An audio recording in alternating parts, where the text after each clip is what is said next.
The forest had never seemed so endless. 3 days. 3 days of walking through ancient pines that scraped the sky like the fingers of forgotten giants. 3 days of carrying his wounded son through terrain that would break lesser men. 3 days of watching Serena Blackwood move beside him with a grace that defied her human fragility. King Rowan Silverclaws had led armies across battlefields soaked in blood. He had faced enemies that would make ordinary men weep with terror. He had buried a wife and ruled a kingdom while his heart turned to stone. But nothing had prepared him for this. The woman walking 3 steps ahead of him carried no weapon. She wore no armor. She possessed no supernatural strength or speed.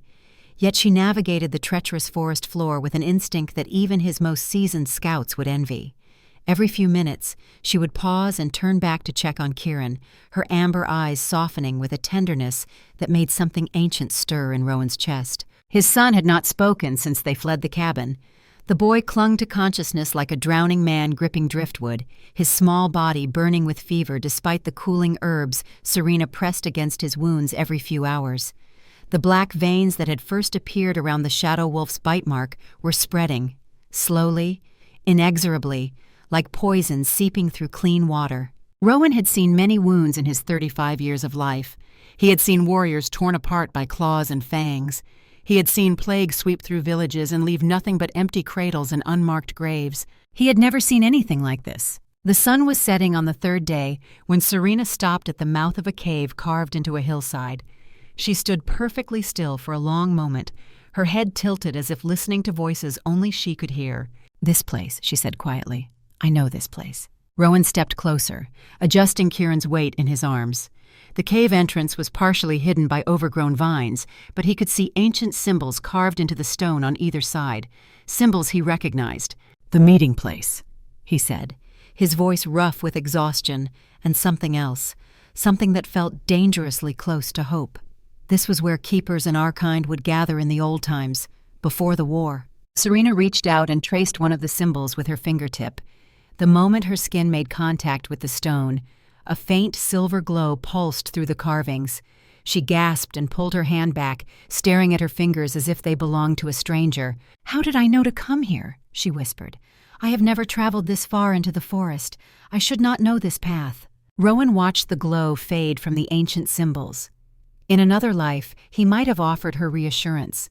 He might have explained about blood memory and ancestral knowledge, but he was too tired for explanations, and she deserved more than pretty words. "Your blood remembers what your mind has forgotten," he said simply.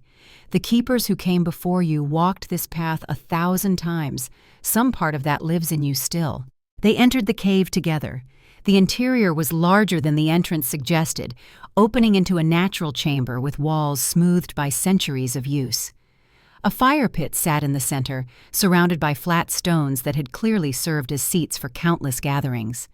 Rowan laid Kieran gently on a bed of moss near the far wall, then began gathering wood for a fire. Serena knelt beside the boy immediately, her hands moving with practiced efficiency as she checked his temperature and examined the wound. The black veins had reached his shoulder now. They pulsed with a sickly rhythm that seemed almost alive. "He is getting worse," she said, not looking up.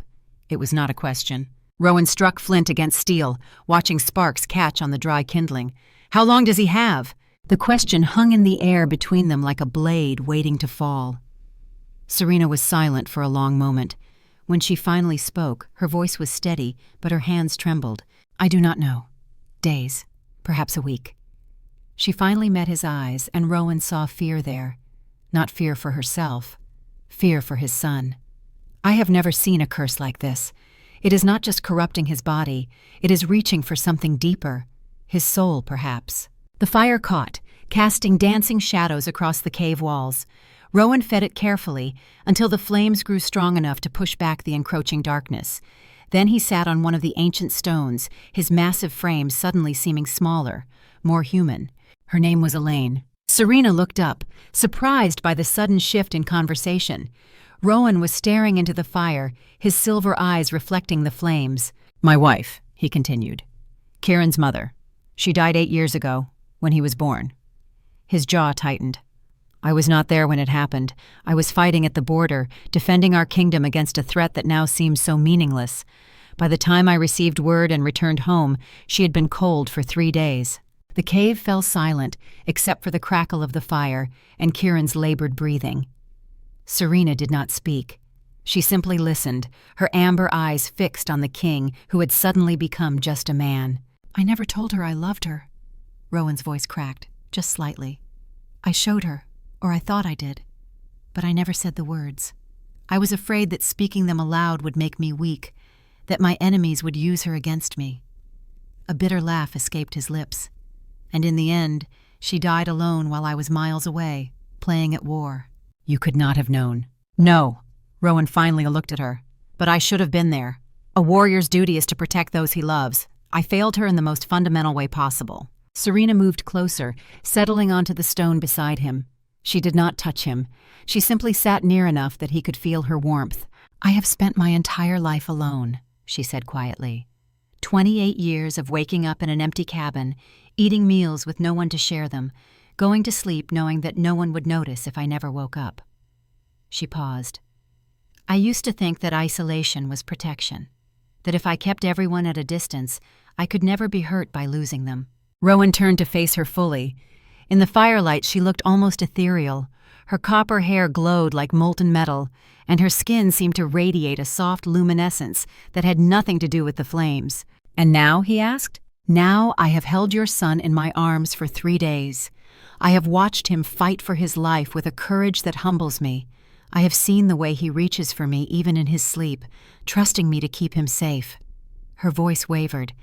"And I realized that isolation was never protection. It was just loneliness wearing a mask." They sat in silence for a long time after that, 2 wounded souls, warming themselves by a fire in a place where their ancestors had once forged alliances that shaped the world. The weight of history pressed down on them, but somehow it felt less crushing when shared. Finally, Rowan spoke again. "We should reach Silverfang Citadel tomorrow.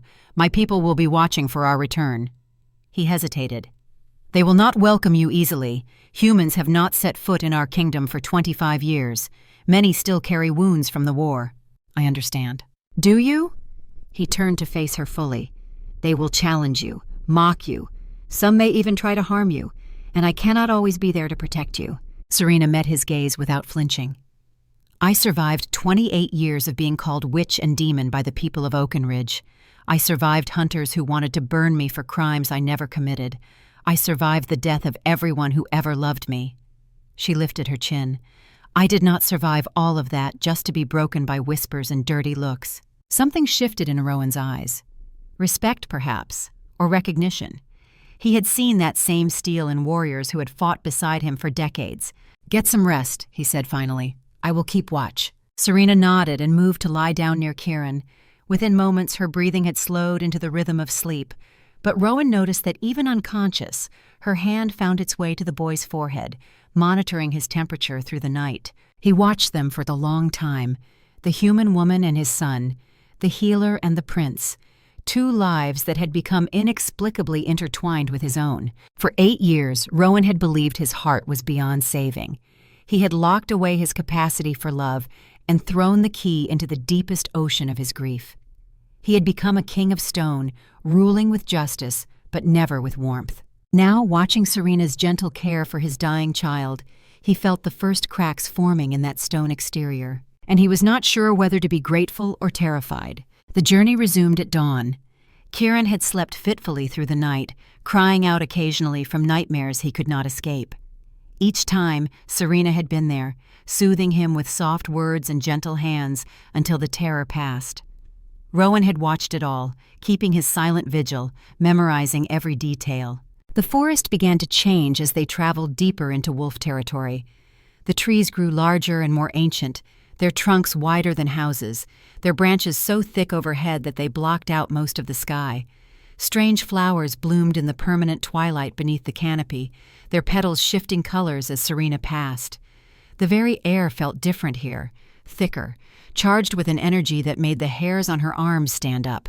"We are close," Rowan said, his pace quickening despite the weight of Kieran in his arms. "The outer patrols should have spotted us by now." As if summoned by his words, a howl split the air, then another and another, Serena counted 7 distinct voices before they faded into silence. "Are they hostile?" she asked, her hand instinctively moving to the small dagger at her belt. "No, they are announcing our arrival." Rowan almost smiled. "The king has returned." They emerged from this tree line into a vast clearing, and Serena's breath caught in her throat. Silver Fang Citadel rose before them like something from a dream. The fortress was carved directly into the face of a mountain, its towers and battlements flowing seamlessly from the natural stone. Silver veins ran through the rock, catching the light and making the entire structure shimmer. Waterfalls cascaded down either side, their spray creating permanent rainbows in the morning sun. And at the base of the citadel, an army was waiting. Hundreds of werewolves in human form stood in perfect formation, their silver eyes fixed on their returning king. At their head stood a single figure who broke from the ranks and strode forward to meet them. He was tall and broad, with iron-gray hair and a face marked by more scars than Serena could count. But his eyes were warm as they found Rowan, and he dropped to one knee without hesitation. "My king," he said, his voice rough as gravel but filled with genuine relief. "We had begun to fear the worst." "Rise, Fenris." Rowan clasped the man's forearm in a grip that spoke of years of shared history. "It is good to see you, old friend." Fenris Greymane, commander of the Royal Guard, rose to his full height. His gaze moved from Rowan to Kieran, and his weathered face tightened with concern. Then his eyes found Serena, and she watched the warmth drain away, replaced by cold suspicion. "You brought a human into our kingdom." It was not a question. "I brought the woman who saved my son's life," Rowan replied evenly. "She is under my protection." "With respect, my king, your protection means nothing if the council decides she is a threat." Fenris stepped closer, studying Serena with the assessing gaze of a man who had judged friends and enemies for decades. "Who are you?" Serena met his eyes without wavering. "My name is Serena Blackwood. I am a healer." "A healer?" Fenris's scarred lips twisted. "And what else?" The question hung in the air. Serena felt the weight of hundreds of eyes upon her, felt the hostility radiating from the assembled werewolves like heat from a forge, but she did not look away from Fenris. "I am the last of my kind," she said simply, "the last keeper." Murmurs rippled through the ranks. Fenris's eyes widened fractionally before his expression locked down into unreadable neutrality. "That is a significant claim." "It is the truth." Fenris studied her for a long moment. Then, unexpectedly, the corner of his mouth twitched upward. "You have courage, Serena Blackwood. I will give you that." He turned to Rowan. "The council is already assembled. Lady Ravenna called an emergency session when our scouts reported your approach with a human companion." Rowan's jaw tightened. "Of course she did." "She is not the only one with concerns, my king. Corvinus has been stirring sentiment against any accommodation with humans. He has many supporters on the council now." The name sent a chill down Serena's spine, though she could not have explained why.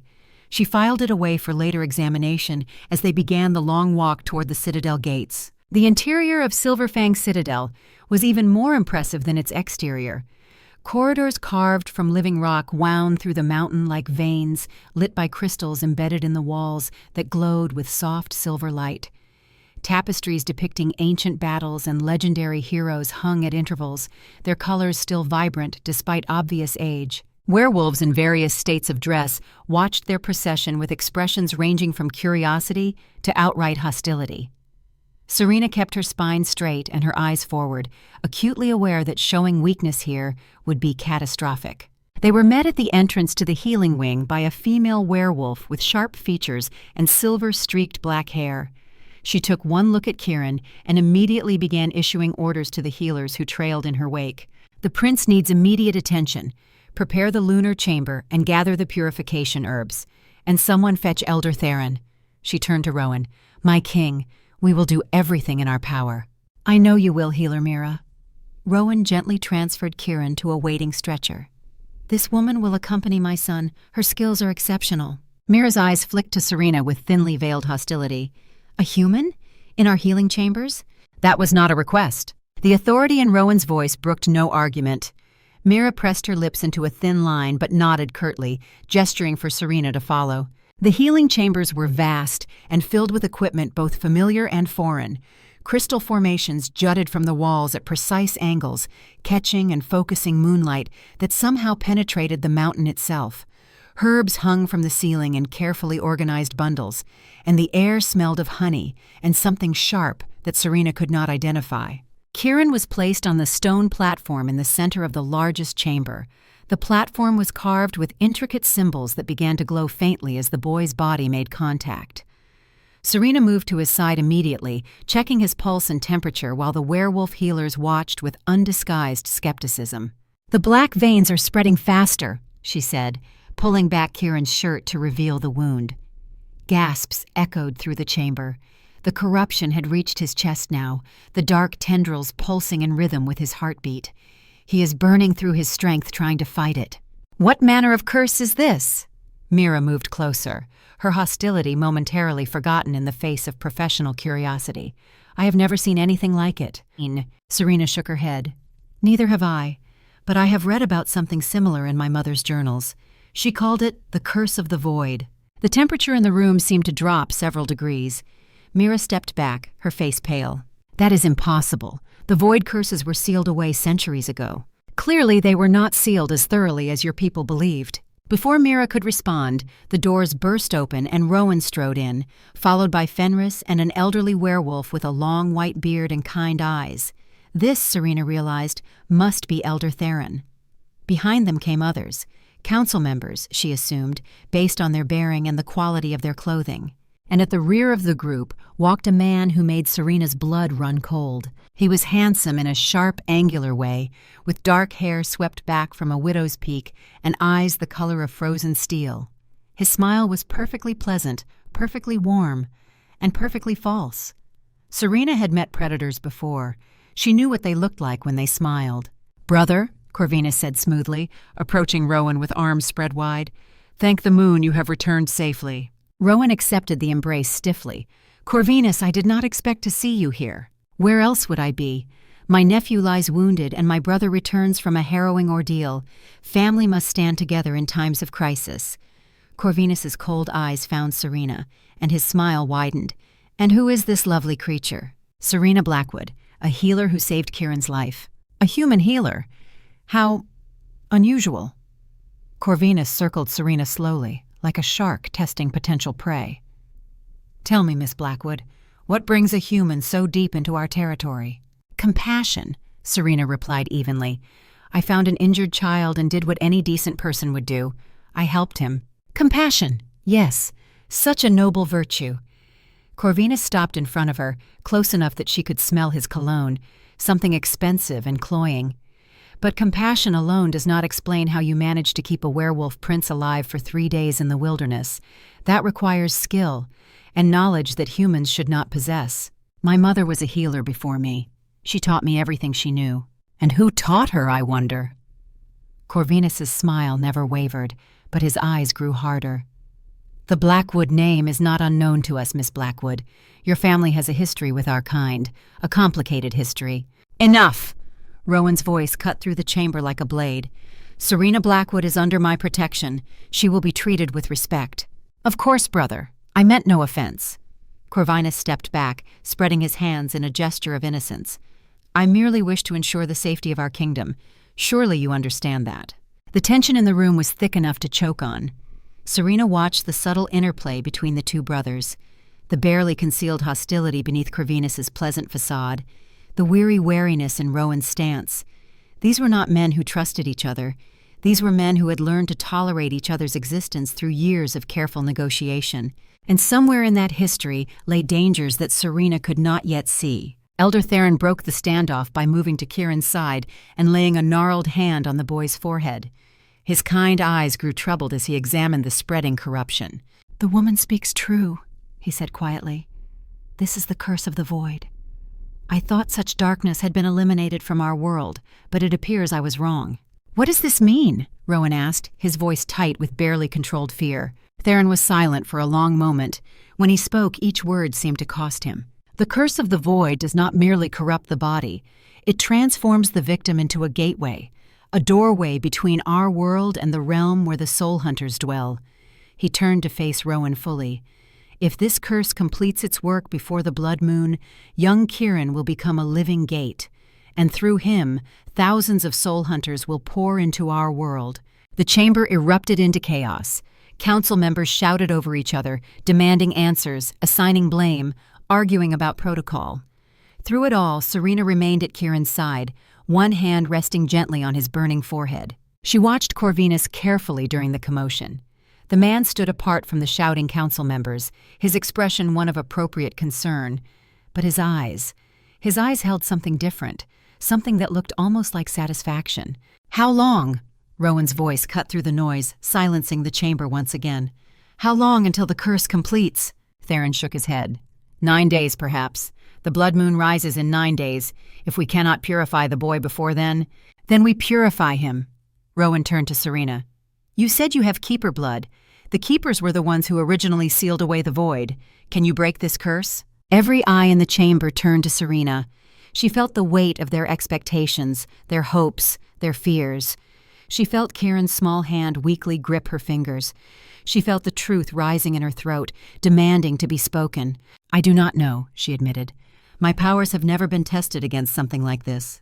But there is a way." "Tell us." Serena took a deep breath. "The soul bond. The ancient ritual that united keepers and alpha werewolves in times of great darkness. If the bond is completed, it would combine our strengths. Keeper power to purify, alpha power to strengthen. Together they might be enough to break the curse. The soul bond is forbidden." Corvinus stepped forward, his pleasant mask slipping slightly. "It requires a human and a werewolf to merge their very essence. It is an abomination against the natural order. It is our only chance to save my son." Rowan's voice was cold steel. "Then perhaps the boy cannot be saved." Silence fell like an executioner's blade. Rowan turned slowly to face his brother, and the temperature in the chamber seemed to plummet. "Would you care to repeat that?" Corvinus held his ground, though Serena saw his Adam's apple bob nervously. "I only mean that we must consider all possibilities, brother. The soul bond has not been performed in over a century. We do not know what consequences it might bring. And this woman," he gestured dismissively at Serena, "claims to be a keeper based on nothing but her word. Should we stake the fate of our kingdom on such flimsy evidence?" "The evidence is not flimsy." Elder Theron's quiet voice carried more weight than any shout. "I have examined Miss Blackwood's aura. She carries the keeper mark. There is no doubt." Corvinus's eyes narrowed almost imperceptibly. "Even so, the 3 trials exist for a reason.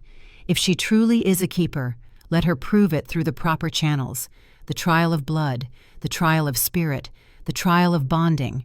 These are the ancient laws of our people." "Laws that you would invoke to delay while my son dies?"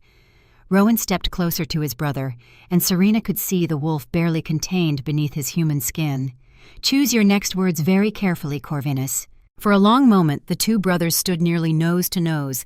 The air crackled with tension. Then Corvinus smiled and stepped back. "I would never seek to harm young Kieran. He is my nephew, my blood." The smile widened. "But I am also a servant of this kingdom, and I cannot in good conscience support a ritual that has been forbidden for generations without proper verification. The 3 trials. Let the keeper prove herself, and I will be the first to support the soul bond." The logic was sound. That was what made it so dangerous. Serena could see the council members nodding, their fear of the unknown outweighing their fear of the curse spreading through their prince. Even those who clearly supported Rowan seemed swayed by Corvinus's reasonable tone. "Very well." Rowan's voice was flat, defeated. "The 3 trials, but they will be conducted immediately. We do not have time for the traditional preparation period." "Of course, brother. I would expect nothing less." Corvinus bowed gracefully and swept from the chamber, followed by several council members. When the doors closed behind them, Rowan's composure cracked. He slammed his fist against the wall hard enough to crack stone, a snarl tearing from his throat that was more wolf than man. "My king," Fenris stepped forward carefully. "He manipulated you." "I know." Rowan's voice was raw, but he did it in front of witnesses, using logic that even our allies could not dispute. If I had refused the trials, I would have appeared to be placing a stranger above the safety of the kingdom. "Then we ensure Miss Blackwood passes the trials," Fenris said simply. "She has already proven herself to me. Let her prove herself to the rest." Rowan turned to Serena, and she saw the desperation he was trying so hard to hide. "Can you do this? The trials are not easy, even for those raised among our people. They will push you to your limits and beyond." Serena looked down at Kieran. The boy's face was pale and drawn, but his grip on her hand had not loosened. Even unconscious, he was fighting. Even dying, he refused to let go. "I will do whatever it takes," she said quietly. "He trusted me to save him. I will not betray that trust." Rowan nodded slowly. "Then rest tonight. The trials begin at dawn." The chamber the guards escorted Serena to was surprisingly comfortable. A large bed dominated one wall, covered in furs and soft blankets. A fire crackled in a hearth carved directly into the stone, and a window looked out over the moonlit forest far below. She should have slept. She knew she needed every ounce of strength for what was to come. But sleep refused to claim her. Instead, she stood at the window, watching the silver moon climb higher in the sky and trying to quiet the storm of thoughts in her mind. A soft knock at the door interrupted her contemplation. "Enter." The door opened to reveal Fenris Greymane, still in his armor despite the late hour. He carried a tray with bread, cheese, and a steaming cup of something that smelled like herbs. "You should eat," he said gruffly, setting the tray on a small table near the fire. "Tomorrow will be demanding." "Thank you." Serena moved to the table but did not sit. "Why are you being kind to me? You have more reason than most to distrust humans." Fenris was silent for a moment. Then he lowered himself into the chair across from her, his armor creaking with the movement. "I have known Rowan since we were boys. We trained together, fought together, bled together." His scarred face softened slightly. "I have never seen him look at anyone the way he looks at you, not even Elaine." Serena felt heat rise to her cheeks. "I am sure you are mistaken." "I am many things, Miss Blackwood. Mistaken is rarely one of them." Fenris leaned forward. "I watched you with young Kieran during the examination. The way you touched him, the way you spoke to him. A mother could not have shown more tenderness. He is a child. He is suffering. Anyone would show him kindness. Anyone would claim to show him kindness. You actually did." Fenris rose heavily to his feet. "Get some rest. I will be standing guard outside your door tonight." "Is that necessary?" The old warrior's eyes hardened. "Corvinus has allies throughout the citadel. Not all of them are content to wait for the trials to eliminate you." He moved to the door, then paused with his hand on the frame. "Miss Blackwood, for what it is worth, I hope you are everything Rowan believes you to be. This kingdom needs hope. He needs hope." The door closed behind him, leaving Serena alone with her thoughts once more. She forced herself to eat, though the food tasted like ash on her tongue. Then she lay down on the bed, staring at the ceiling while the fire slowly died to embers. Tomorrow, she would face the first of the 3 trials. Tomorrow, she would have to prove that she was truly a keeper, descended from a line of humans who had once stood as equals alongside the werewolf kings. Tomorrow, she would begin the battle to save a little boy she had known for only 3 days, but loved as if he were her own. And somewhere in the shadows of this ancient citadel, Corvinus was plotting. She had seen it in his eyes. That cold satisfaction when he looked at Kieran's corrupted body. That subtle pleasure when he spoke of the boy's potential death. He knew something. She was certain of it. Something about the curse. Something about how it had come to infect the young prince. The truth was there, hidden in the darkness. And one way or another, Serena Blackwood was going to find it. Sleep finally claimed her sometime after midnight, pulling her down into dreams of silver eyes and ancient forests, of prophecies written in blood and bonds that transcended death itself. And in those dreams, she saw a face she had never seen before, but somehow recognized. A boy of 10 with silver eyes filled with terror and determination, throwing himself between her and a creature of pure darkness, protecting her, saving her. A boy who would grow into a king who had been searching for her his entire life without ever knowing her name. The dream shifted and swirled, carrying her deeper into mysteries that her waking mind could not comprehend. But one thing remained constant throughout the long night of visions and revelations: the feeling of Rowan's hand holding hers across the vast distance of time itself, and the knowledge, bone deep and unshakable, that their fates had been intertwined long before either of them took their first breath. The blood moon was rising, and everything was about to change. Dawn came too soon. Serena woke to the sound of distant horns echoing through the citadel, their mournful tones announcing the beginning of a day that would determine the fate of everyone she had grown to care about. She rose from the bed feeling strangely rested, despite the troubled dreams that had plagued her sleep. Or perhaps because of them. The visions had given her something she had not possessed before: certainty. She washed her face with cold water from a basin near the window and dressed in the simple clothing that had been left for her during the night: a white tunic, gray leggings, soft leather boots that fit perfectly, as if made specifically for her feet. No jewelry, no adornment, the garments of someone about to be judged by powers older than memory. When she opened the door, she found Fenris waiting exactly where he had promised to be. The old warrior looked as if he had not slept at all, but his eyes were sharp and alert as he assessed her appearance. "You look ready," he said simply. "I feel ready." And surprisingly, she meant it. They walked through corridors that grew more crowded as they descended toward the heart of the citadel.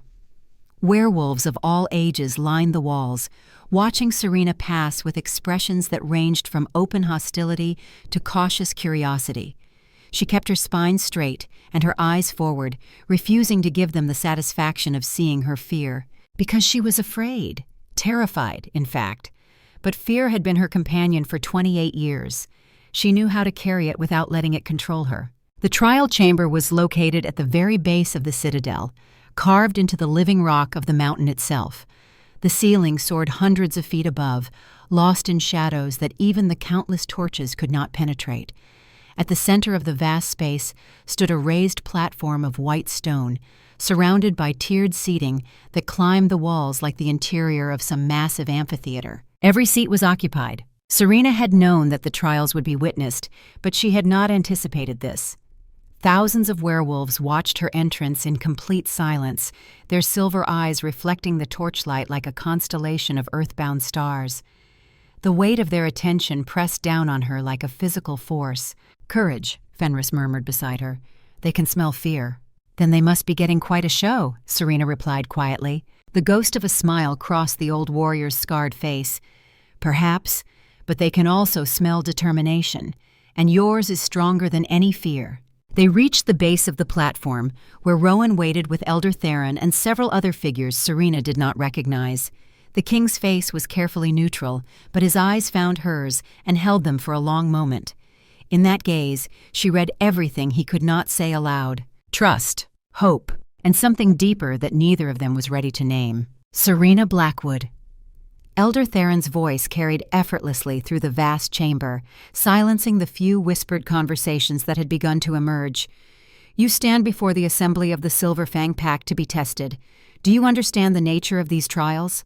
"I do, Elder." "Do you accept them willingly, knowing that failure may result in your death?"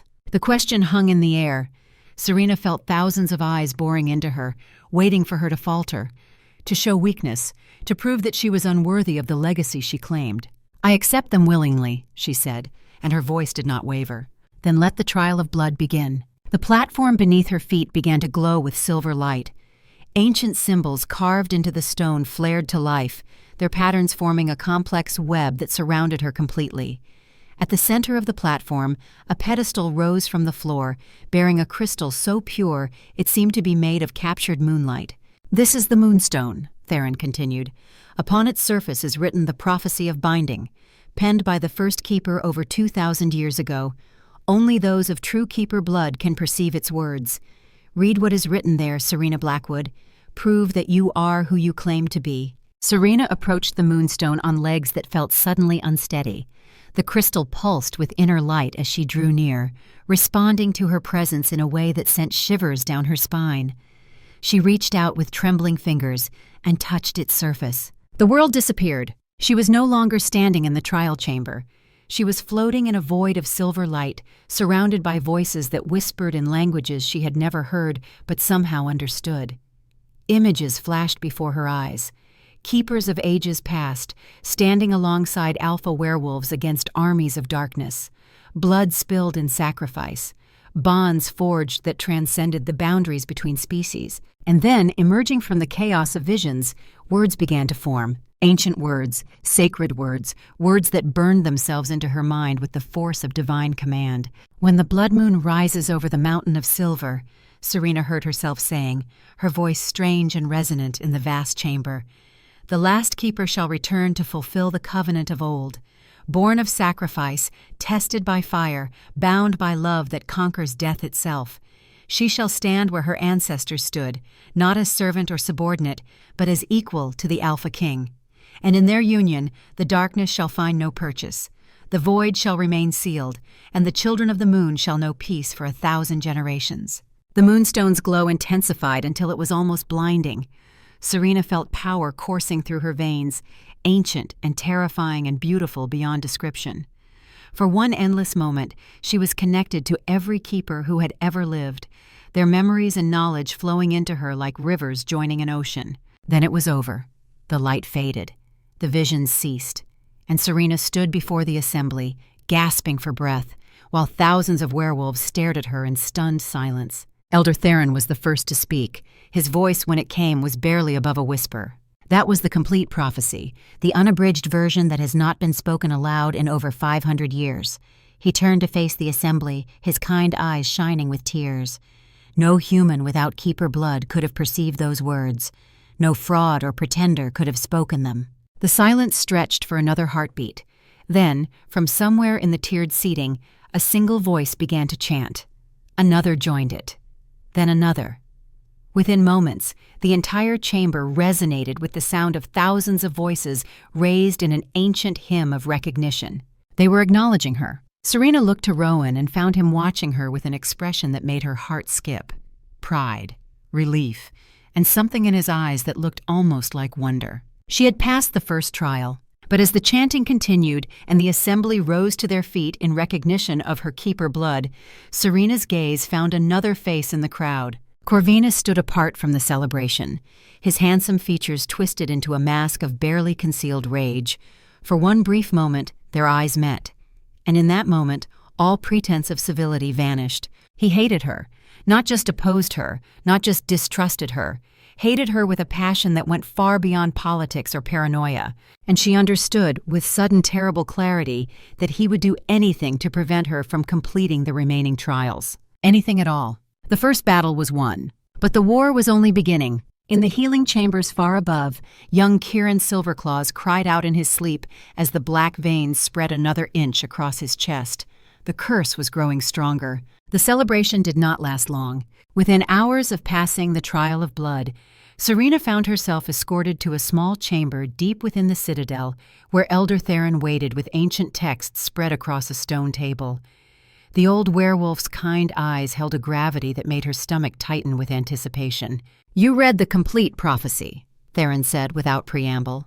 "Words that have not been spoken aloud in 5 centuries, words that many believed were lost forever. I did not know what I was saying until the words left my mouth." Serena moved closer to the table, studying the yellowed parchments covered in symbols she could not decipher. It felt like something else was speaking through me. Something was.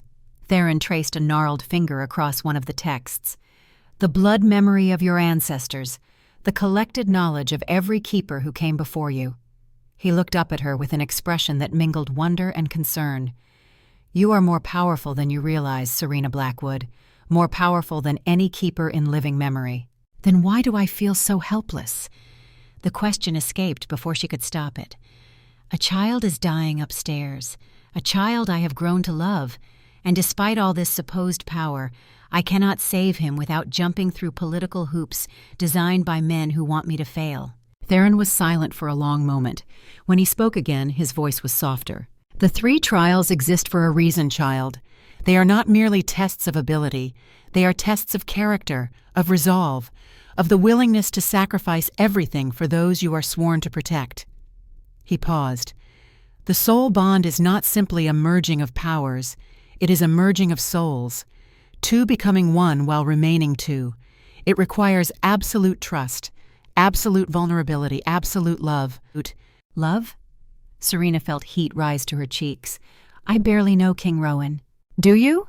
Theron's eyes twinkled with ancient wisdom. "Or have you known him your entire life without realizing it?" Before Serena could respond, the chamber door burst open. Fenris stood in the doorway, his scarred face tight with urgency. "You need to come, now. Something is happening with the prince." They raced through corridors that blurred together in Serena's peripheral vision. Her heart pounded against her ribs as she imagined the worst. Had the curse accelerated?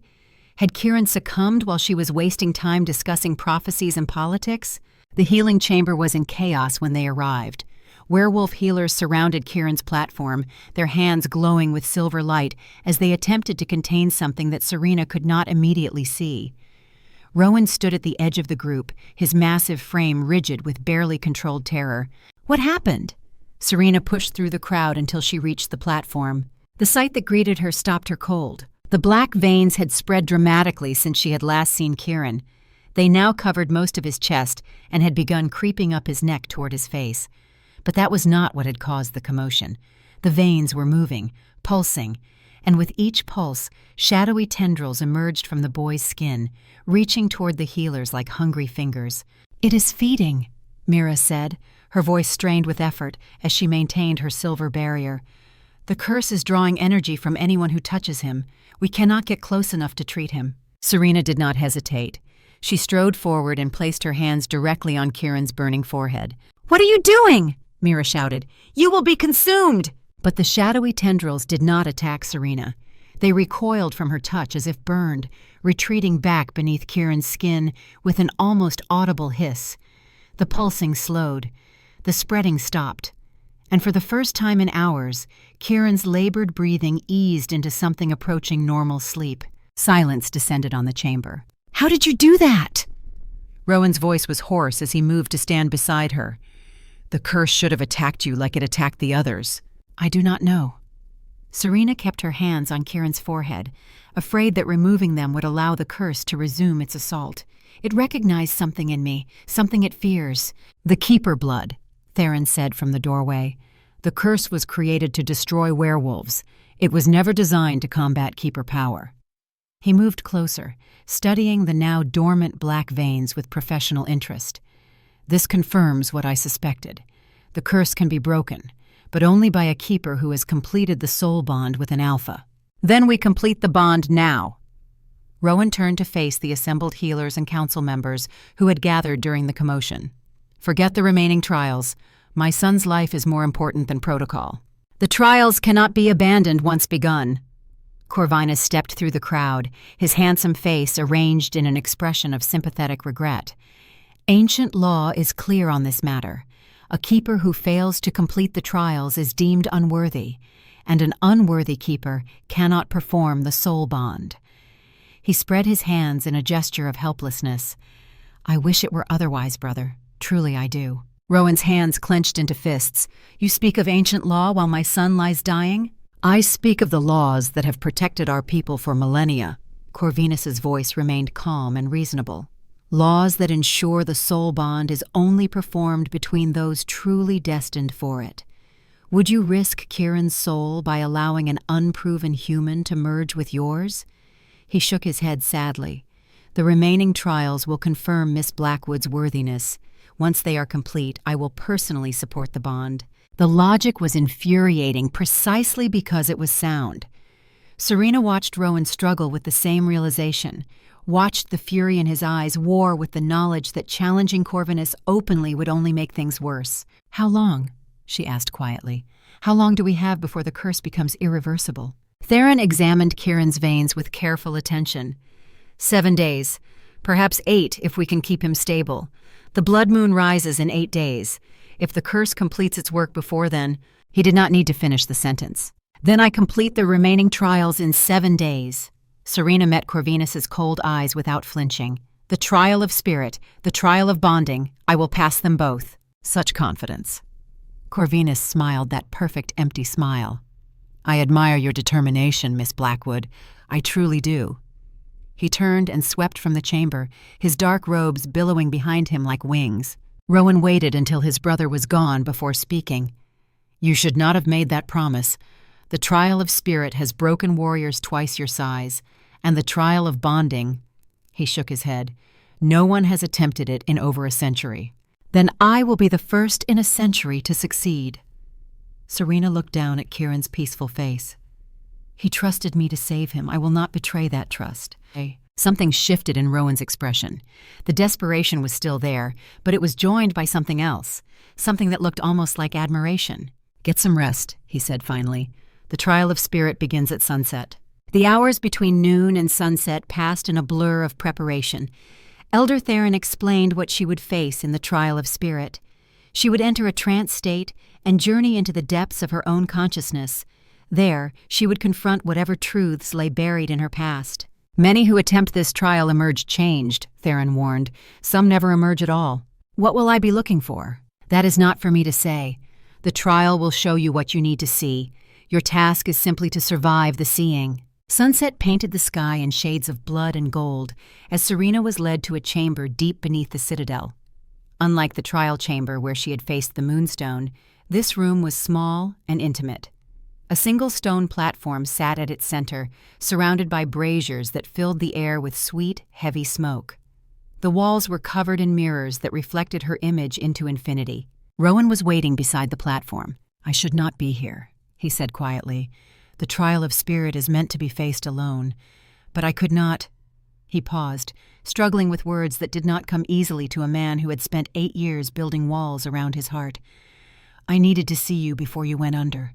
Serena reached out and took his hand. His skin was warm and rough, marked by calluses from years of sword work. "Why?" "Because I have lost too many people without saying what needed to be said." His silver eyes held hers, with an intensity that made her breath catch.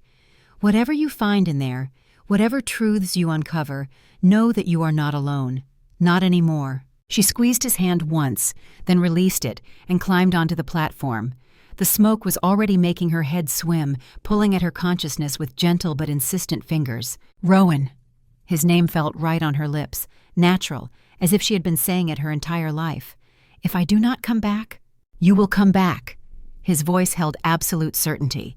"And when you do, we will save my son together."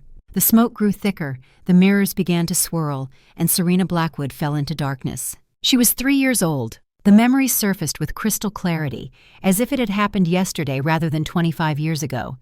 She stood in a moonlit clearing, wearing a white dress that her mother had made specially for this occasion. Strange symbols were painted on the ground around her in silver ink that glowed faintly in the darkness. Her mother knelt beside her, tucking a strand of copper hair behind Serena's ear. Freya Blackwood had been beautiful in a quiet, understated way. Warm brown eyes, a gentle smile, hands that could coax healing from the most grievous wounds. "Are you scared, little one?" "A little." 3-year-old Serena clutched her mother's hand tightly. "The wolf boy looked mean." Freya laughed softly. "He is not mean. He is just nervous, like you. This is a very important night for both of you." "What are we doing, Mama?" "We are building a bridge, my darling. A bridge between 2 worlds that have been separated for too long." Freya cupped Serena's face in her hands. "You and the wolf boy are going to be connected. Not today, not completely. But the seeds will be planted. And someday, when you are both ready, those seeds will bloom into something beautiful." A rustle in the bushes drew their attention. A man emerged from the shadows, tall and proud, with silver eyes that seemed to glow in the moonlight. He led a young boy by the hand, a boy with the same silver eyes and an expression of terrified determination. "Elias!" Freya rose and embraced the man warmly. "And this must be Prince Rowan." The boy straightened at the mention of his title. "I am Rowan Silverclaws," he said, his voice cracking slightly. "Son of the Alpha King, and I am not afraid." "Of course you are not." Freya knelt before him, her smile gentle. "You are very brave, just like your father." "Rowan." The man's voice was deep and commanding. "This is Serena. She is going to be your partner in the ritual." Young Rowan studied 3-year-old Serena with the serious intensity of a child trying very hard to be adult. "She is small. She will grow." Elias placed a hand on his son's shoulder. "And so will you. That is the point. You will grow together, even if you are apart. The bond will connect you across any distance." The ritual began. Serena watched through the eyes of her younger self as her mother and Elias led them through the ancient ceremony. Words were spoken in languages she did not understand. Silver light pulsed around them, growing brighter with each passing moment. Young Rowan took her hand, and even at 3 years old, Serena felt something click into place, something that felt like coming home. Then the shadows came. They poured from the forest like liquid darkness, bringing with them a cold that cut to the bone.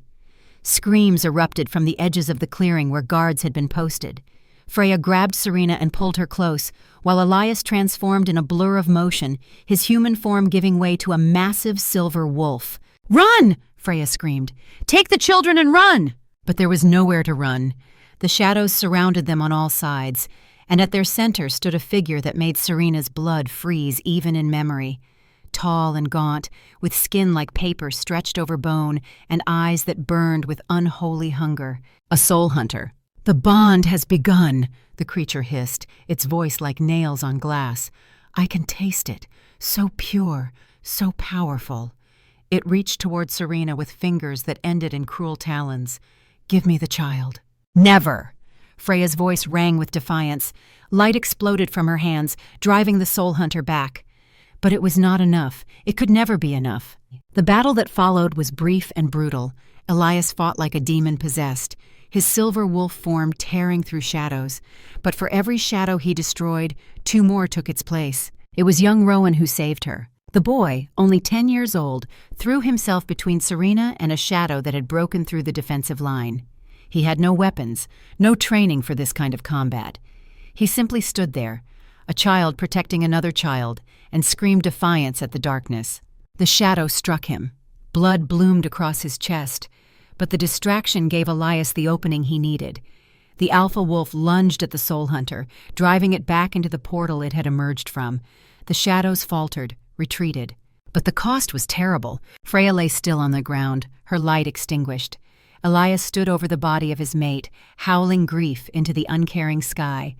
And young Rowan, bleeding and barely conscious, was carried away by guards while screaming Serena's name. A name he would forget. A name they would all be made to forget. The memory sealed away by those who thought they were protecting the survivors from trauma too great to bear. Until now. Serena surfaced from the memory, gasping like a drowning woman breaking the surface of the sea. The small chamber came back into focus. The mirrors still surrounded her, but now they showed something different. They showed her mother's face. "Hello, my darling." The voice came from everywhere and nowhere.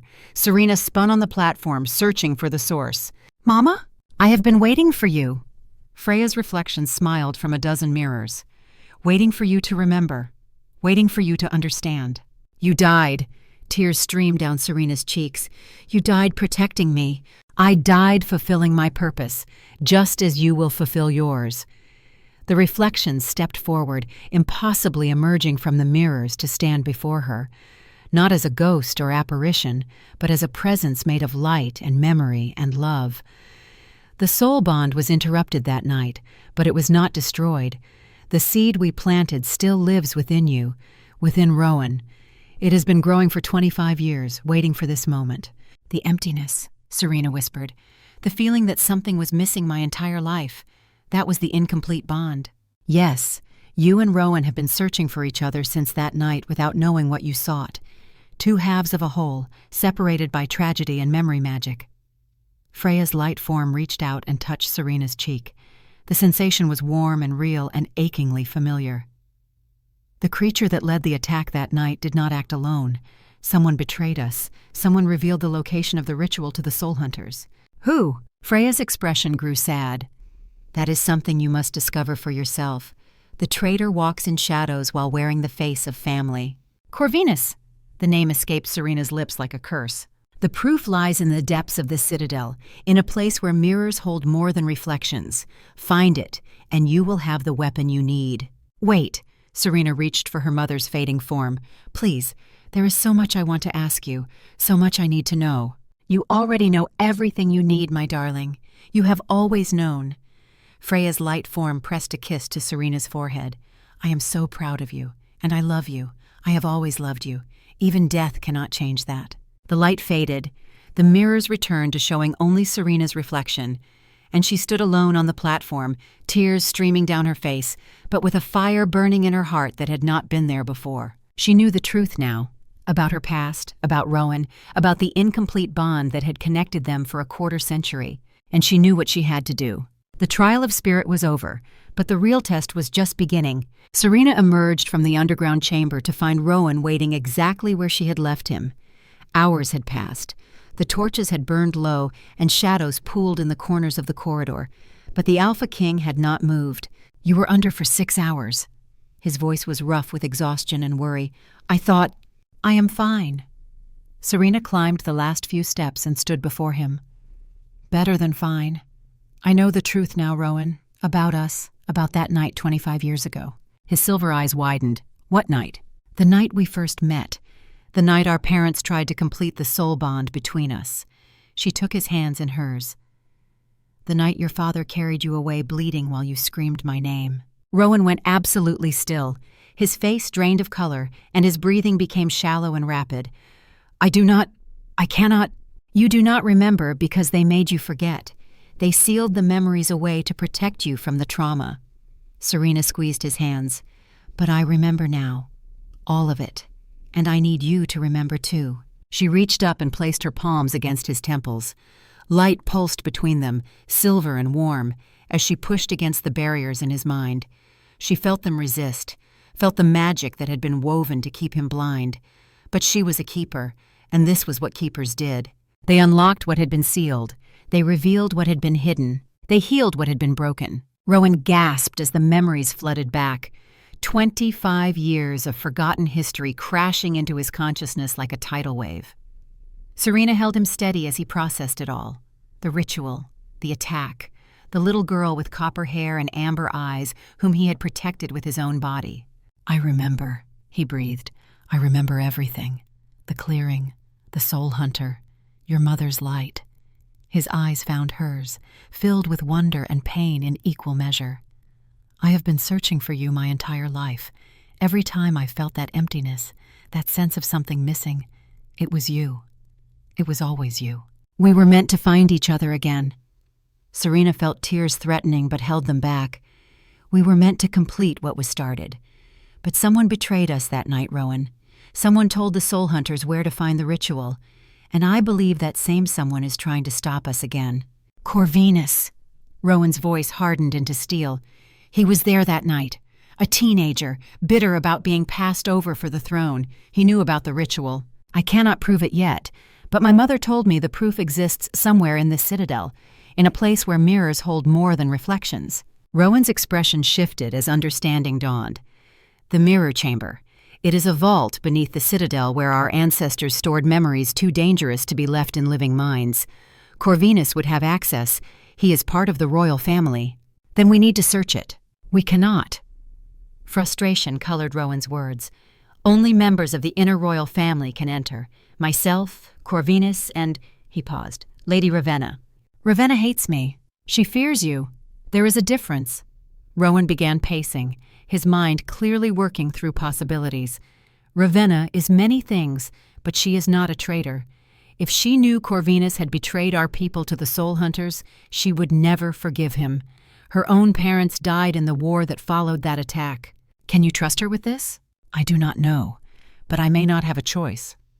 He stopped pacing and faced her. The trial of bonding is tomorrow. If you pass, we can complete the soul bond and save Kieran. But if Corvinus suspects what we know, he will act before then. We need an ally on the inside, someone who can access the mirror chamber while we are occupied with the trial. Serena considered the options. None of them were good, but one was slightly less terrible than the others. Then we tell her, tonight. They found Lady Ravenna in her private chambers, reviewing documents by candlelight. She looked up when they entered, her sharp features arranging themselves into an expression of guarded suspicion. Your Majesty, Miss Blackwood, to what do I owe this unexpected visit? We need to tell you something, Rowan said without preamble. Something that will change everything you believe about the last 25 years. Ravenna listened in silence as they recounted everything. The ritual, the attack, the sealed memories, the betrayal. Her face remained impassive throughout, but Serena noticed her hands tightening on the armrests of her chair until her knuckles went white. When they finished, Ravenna was quiet for a long moment. My parents died in the war that followed that attack, she said finally. The war that started because we believed humans had betrayed the ritual site to our enemies. She looked at Serena with an expression that held no warmth, but also no hostility. If what you say is true, they died because of a lie. I believe it is true, Serena said quietly, but I cannot prove it without access to the mirror chamber. And you want me to search it while you are occupied with the trial tomorrow? Yes. Ravenna rose from her chair and walked to the window, staring out at the moonlit mountains beyond. Her reflection in the glass looked older, more tired. I have spent 25 years hating your kind, she said softly. hating humans for a betrayal they did not commit. I have opposed every attempt at reconciliation. I have argued against every overture of peace." She turned to face them. "If Corvinus orchestrated that attack, if he is responsible for my parents' deaths, I want to know. I need to know. Will you help us?" Ravenna's gaze moved from Rowan to Serena. Something shifted in her expression. Not trust, exactly, but perhaps the possibility of trust. "The trial of bonding begins at midnight tomorrow. I will enter the mirror chamber at dawn, when Corvinus traditionally meets with his supporters in the Eastern Hall. If there is proof of his treachery, I will find it." "Thank you, Lady Ravenna." "Do not thank me yet, Miss Blackwood. Thank me after you have saved my nephew's life." She paused at the door. "And after you have proven that my hatred has been misdirected for a quarter century. That will require more than words." She was gone before Serena could respond. The night passed in fitful fragments. Serena dozed between visits to Kieran's bedside, watching the black veins pulse their steady rhythm beneath his pale skin. The curse was quiet now, held at bay by her presence, but she could feel it waiting. Hungry, patient. Dawn came too soon. Serena was preparing for the final trial when Fenris burst through her door. "The hunters found us." Her blood ran cold. "Magnus Ironhand? 50 of them. They breached the outer defenses an hour ago. Someone told them exactly where to strike." Fenris's jaw tightened. "We have them contained in the lower levels, but it will not hold. The king is organizing a counterattack. I need to help. You need to prepare for the trial. If you do not complete it before midnight, Kieran dies. I know." Serena grabbed her cloak and pushed past Fenris into the corridor. "Where is Rowan?" "The western barricade. The hunters concentrated their attack there." She ran. The sounds of battle reached her before the sights did. Steel clashing, howls of rage and pain, crossbows firing silver bolts. She rounded a corner and found herself overlooking a vast hall where chaos reigned. Werewolves fought against armored hunters wielding silver weapons. At the center of the melee stood Rowan, his massive sword carving arcs through any hunter who came within reach. And there, leading a wedge of hunters toward the citadel's heart, was Magnus Ironhand. The Hunter Lord was older than Serena remembered, but his eyes were the same, cold and certain. She watched as Magnus cut down a young werewolf. The boy fell and did not rise. Something snapped in Serena's chest. "Magnus Ironhand!" Her voice rang across the hall, cutting through the din of battle. Combatants on both sides paused, turning to look at the human woman standing on the balcony above them. Magnus's eyes found her. Recognition flickered across his weathered features. "Serena Blackwood. So the rumors were true. You have thrown your lot in with the beasts." "They are not beasts. They are people." Serena descended the stairs, her movements deliberately calm, despite the terror clawing at her insides. People who bleed and love and grieve just like us. I have seen it. I have lived among them. "You have been deceived." Magnus advanced to meet her, his hunters forming a protective wedge behind him. "Stockholm Syndrome. It is common among those taken by predators. You believe you have found family, but they are simply fattening you for slaughter. The only deception here is the one you have built your life around." Serena stood her ground as Magnus stopped mere feet away. "The attack 25 years ago. The one that started the war between our peoples. It was not caused by human betrayal. It was orchestrated by someone within the werewolf kingdom. Someone who wanted the war. Someone who benefited from the chaos." Magnus's expression flickered. "Lies. Truth. There is proof in this very citadel. Proof that the hatred you have nurtured for decades was based on a manipulation." Serena took a step closer. "You have spent your life hunting innocent creatures for a crime they did not commit. How many have you killed, Magnus? How many families have you destroyed? How many children have you orphaned?" "I have done what was necessary to protect humanity from monsters. The only monster I see is the one standing in front of me." Serena's voice did not waver. "A man so blinded by hate that he cannot recognize love when he sees it. These people took me in when my own village cast me out. They protected me when your hunters tried to burn me alive. They showed me kindness when I had known nothing but cruelty for 28 years. Behind her, she heard Rowan's sharp intake of breath. She had never told him about the near burning, had never told anyone. Magnus's resolve wavered. She could see it in his eyes, the first cracks in a worldview that had sustained him for decades. "Serena." Before he could finish, an explosion rocked the hall. Stone and dust rained from the ceiling. In the confusion that followed, a figure emerged from a side passage. Lady Ravenna, her elegant robes torn and bloodied, clutching a crystal orb that pulsed with dark light. "I found it," she gasped. "The proof. It was in the mirror chamber, exactly where you said it would be." She thrust the orb toward Rowan. "Corvinus. It was Corvinus all along. He has been communicating with something in the void for over a decade, planning this, all of this." "What is that thing?" Magnus demanded, his hunters raising their weapons toward the new threat. "Memories." Ravenna's voice dripped with cold fury. "Corvinus's memories, his conversations with a soul hunter named Malachar, his plans to assassinate Rowan and Kieran, his arrangement of the attack 25 years ago that killed my parents." She turned to face Magnus with burning eyes. "The attack that your people blamed on innocent humans. The attack that started the war that has claimed thousands of lives on both sides." The hall fell silent. Every eye turned to the crystal orb pulsing with its terrible revelations. "Show them," Rowan said quietly. Ravenna raised the orb. Light exploded outward, projecting images onto the stone walls of the hall. Images of Corvinus kneeling before a mirror, speaking to a creature of shadow and hunger. Images of him passing information to cloaked figures. Images of him smiling as reports came in of the ritual's destruction. Images of him poisoning Lady Elaine's medicine the night before Kieran was born. Rowan made a sound that was not quite human, a sound of grief and rage so profound that it seemed to shake the very foundations of the citadel. "He killed her." The words came out broken, shattered. "He killed Elaine. She did not die in childbirth. He murdered her to keep me isolated, to keep me from finding my true soulmate." Serena was at his side in an instant, her hand finding his. She felt his anguish through the incomplete bond they shared, felt it as if it were her own. "We will make him answer for it," she promised. "All of it." Magnus Ironhand lowered his weapon. His hunters, seeing their leader stand down, did the same. The battle that had raged moments before simply stopped, replaced by a stunned silence that seemed to echo through the ages. "It seems," Magnus said slowly, "that I owe someone an apology." Before anyone could respond, another explosion shook the citadel. This one was different, deeper, wrong somehow, in a way that made Serena's keeper blood scream warnings. "The healing chambers!" Fenris shouted from somewhere in the crowd.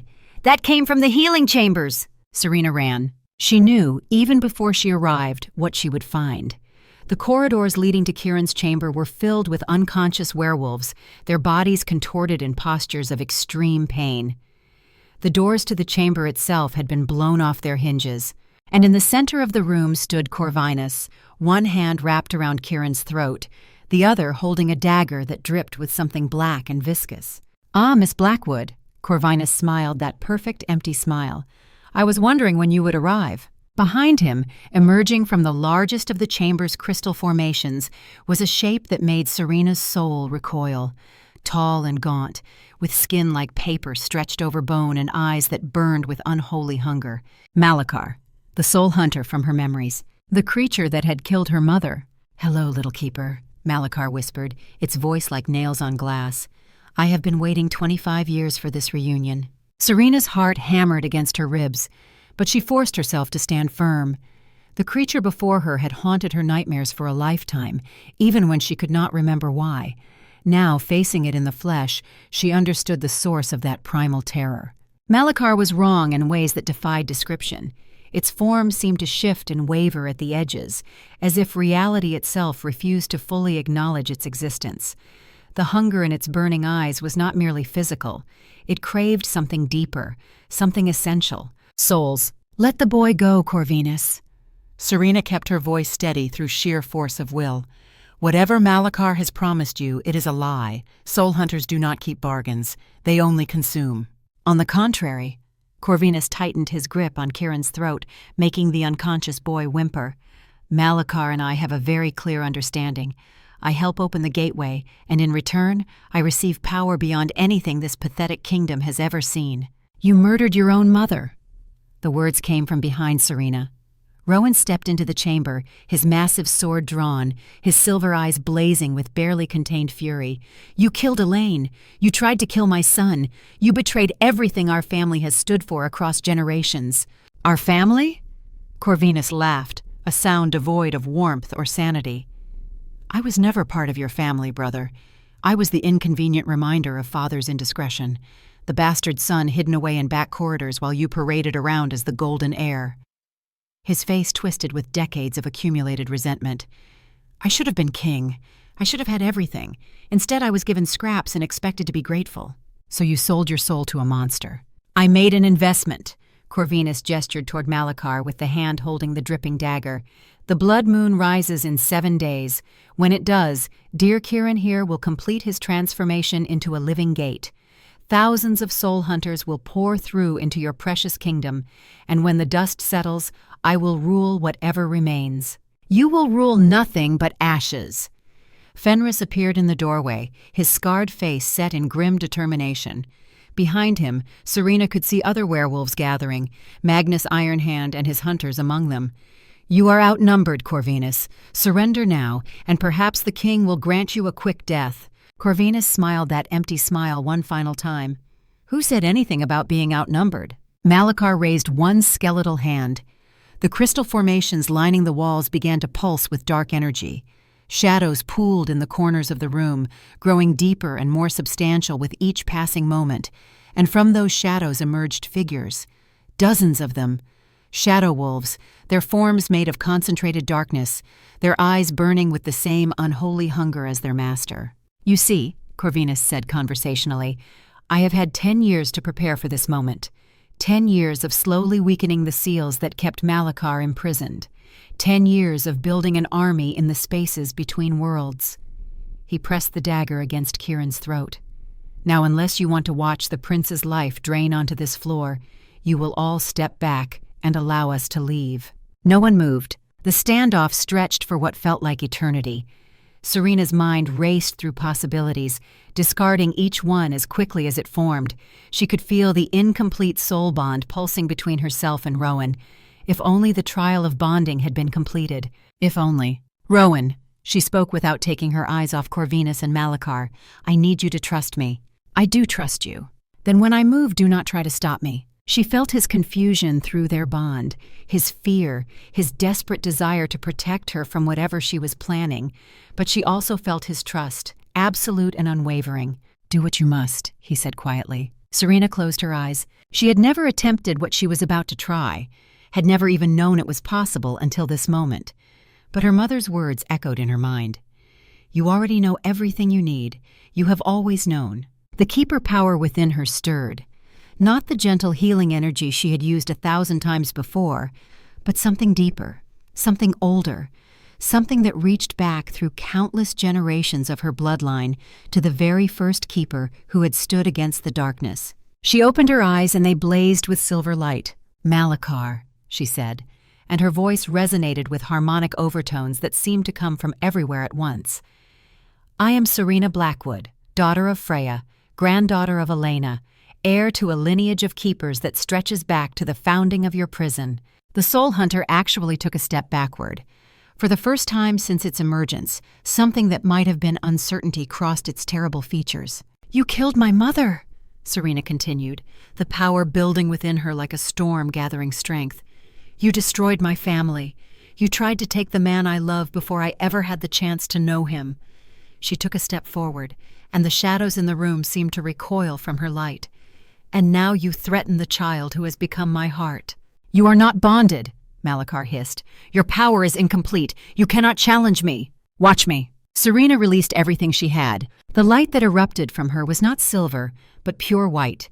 It filled the chamber like a second sun, driving back the shadows, dissolving the shadow wolves into wisps of dissipating darkness.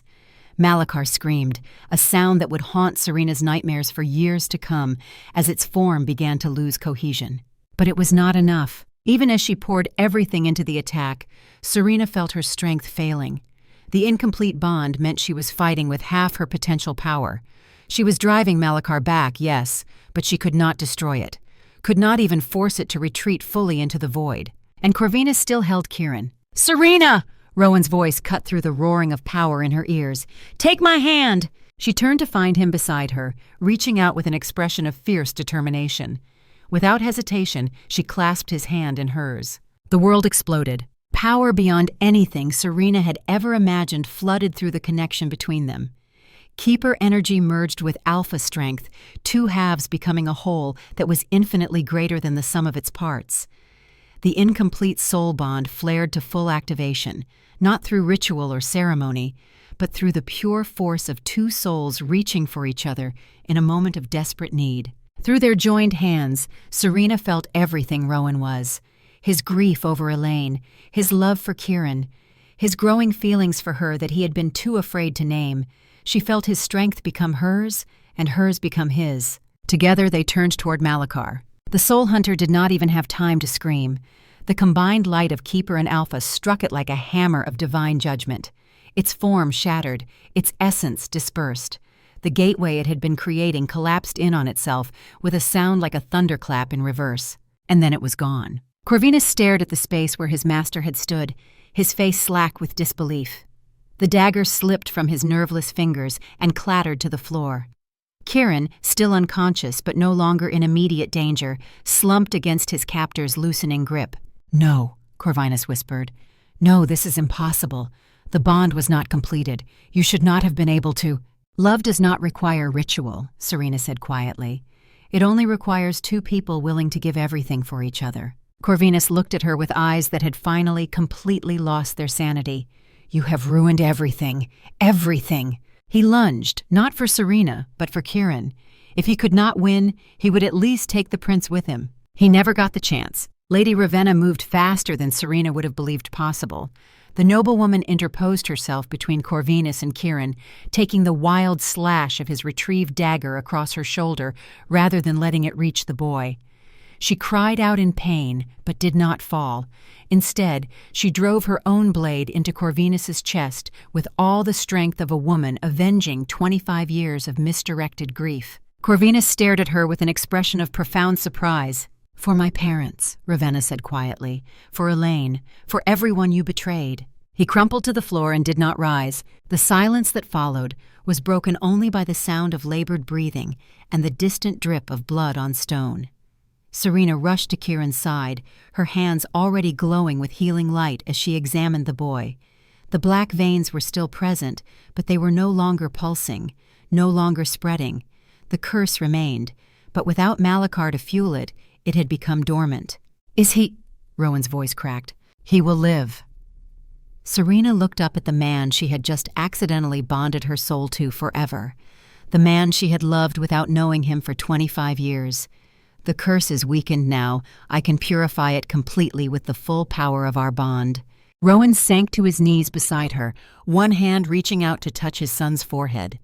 The other found Serena's hand and held it tightly. "You saved him," he said. "You saved us all. We saved each other." Magnus Ironhand surveyed the destruction with an expression that might have been shame. "It seems," he said finally, "that I have a great deal of rebuilding to do." Fenris moved to stand beside him. "We all do, but perhaps we can do it together this time." The blood moon was still 6 days away, but for the first time since this nightmare began, Serena allowed herself to believe that they might actually survive to see it.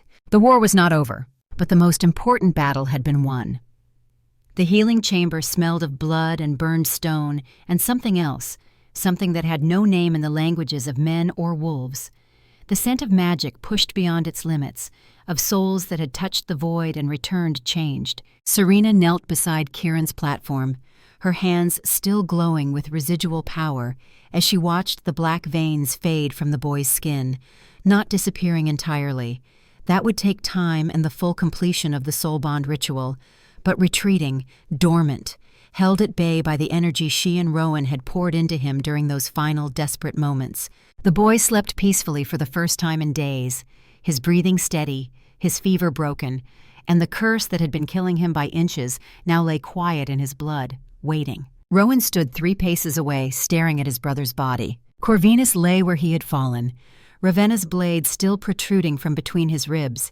His handsome face was frozen in an expression of profound surprise, as if even in death he could not quite believe that he had lost, that his decade of careful planning and calculated betrayal had ended with him bleeding out on cold stone, while the nephew he had tried to sacrifice slept peacefully mere feet away. "We should cover him," Fenris said quietly, moving to stand beside his king. The scarred warrior's face was carefully neutral, but Serena could see the tension in his shoulders, the barely controlled rage at what Corvinus had done, what he had tried to do. "No." Rowan's voice was flat, empty. "Let the council see him as he is. Let them see what ambition and hatred can make of a man." He finally tore his gaze away from his brother's corpse and looked at Fenris. "How many did we lose?" 3 werewolves in the initial assault, 5 more wounded but stable. Fenris glanced toward where Magnus Ironhand stood conferring quietly with his surviving hunters. "The humans lost 7, another dozen injured. 10 souls." Rowan closed his eyes. 10 lives spent because my brother could not accept that the old ways were dying. Serena felt his grief through the bond they now shared. It was not sorrow for Corvinus. The man who had murdered Elaine and tried to doom them all deserved no tears. But Rowan mourned what his brother might have been. The waste of it, the senseless destruction of a life that could have chosen differently at any point over the past decade. She stood and crossed to him, placing her hand on his arm. Through their connection, she sent comfort, understanding, the knowledge that he was not alone in carrying this burden. Rowan's hand covered hers. For a moment, they stood together in silence, while the survivors began the grim work of tending the wounded and honoring the dead. Lady Ravenna approached, her elegant robes torn and stained with blood from the arrow wound in her shoulder. But her spine was straight and her eyes were clear. When she spoke, her voice held no regret. "I killed him." It was a statement, not a confession. "If the council demands justice for his death, I will stand trial. The council will demand nothing." Rowan turned to face her fully. "You did what needed to be done, what I should have done years ago if I had seen the truth. You loved your brother." Ravenna's expression softened slightly. "That is not a weakness, Your Majesty. That is what separates us from the monsters we fight." Magnus Ironhand limped over, one arm bound in a makeshift sling. The old hunter's face looked decades older than it had mere hours ago. He had come here intending to destroy what he believed were monsters. Instead, he had fought beside them against true evil, and the cognitive dissonance of that reality was written in every line of his weathered features. "Your Majesty." Magnus's voice was hoarse. "I owe you an apology, all of you. I have spent decades hunting your people based on lies that I never thought to question." "You believed you were protecting humanity," Rowan replied. "That does not excuse what you have done, but it explains it, and explanation is the first step toward understanding. What happens now?" Magnus glanced toward his hunters, many of whom watched the werewolves with expressions that mixed suspicion and reluctant respect. "My people and yours have been enemies for generations. That kind of hatred does not disappear because of one battle." "No," Serena said, speaking for the first time since the fighting ended. "But it can begin to fade, one conversation at a time, one act of cooperation at a time." She met Magnus's eyes steadily. "Your hunters fought beside werewolves today. They bled together, died together. That matters." Magnus was silent for a long moment. Then he extended his uninjured hand toward Fenris. The scarred warrior regarded it for several heartbeats before clasping it firmly. "My father hunted your kind," Magnus said. "His father before him. I taught my sons to do the same." He paused. "I would like the chance to teach my grandchildren differently." "Then that chance is yours," Fenris replied, "if you are willing to earn it." The cleanup took hours. Bodies were carried to the Citadel's lower chambers, where they would be prepared for proper funeral rites. The wounded were moved to rooms where healers could tend them without the distraction of death surrounding them. And slowly, painfully, order began to emerge from chaos. Mira appeared at some point, her face drawn with exhaustion. She examined Kieran with hands that shook slightly from overuse of her healing abilities, then nodded with satisfaction. "The curse is contained," she confirmed. "Not cured. That will require the full soul bond completion. But he is stable. He will live to see morning." "Thank you," Rowan said quietly, "for everything you have done." Mira's gaze moved to Serena, and something complicated flickered across her expression. Respect, wariness, perhaps a touch of fear. "You channeled power that should have killed you," the healer said. "No human body is meant to contain that much energy, yet you live." Serena flexed her fingers, watching silver light dance across her skin before fading. "The bond changed me. I am not entirely human anymore, and not entirely keeper either. I am something new. "As are we all," Theron said, entering the chamber with several council members behind him. The elderly werewolf moved slowly, leaning heavily on his staff, but his eyes were bright with an emotion that looked almost like joy. "The soul bond has been re-established after 25 years of separation. This is a day that will be remembered for generations." "At what cost?" Another council member, a stern-faced woman with silver threading through her dark hair, gestured to the blood staining the floor. "We have lost warriors. Our prince was nearly killed, and we learned that one of our own had been betraying us for a decade." "All true," Theron agreed. "But we have also gained an alliance with the Keeper bloodline. We have exposed a traitor who might have destroyed us all if left unchecked. And we have begun the process of reconciliation with humanity." He looked to Rowan.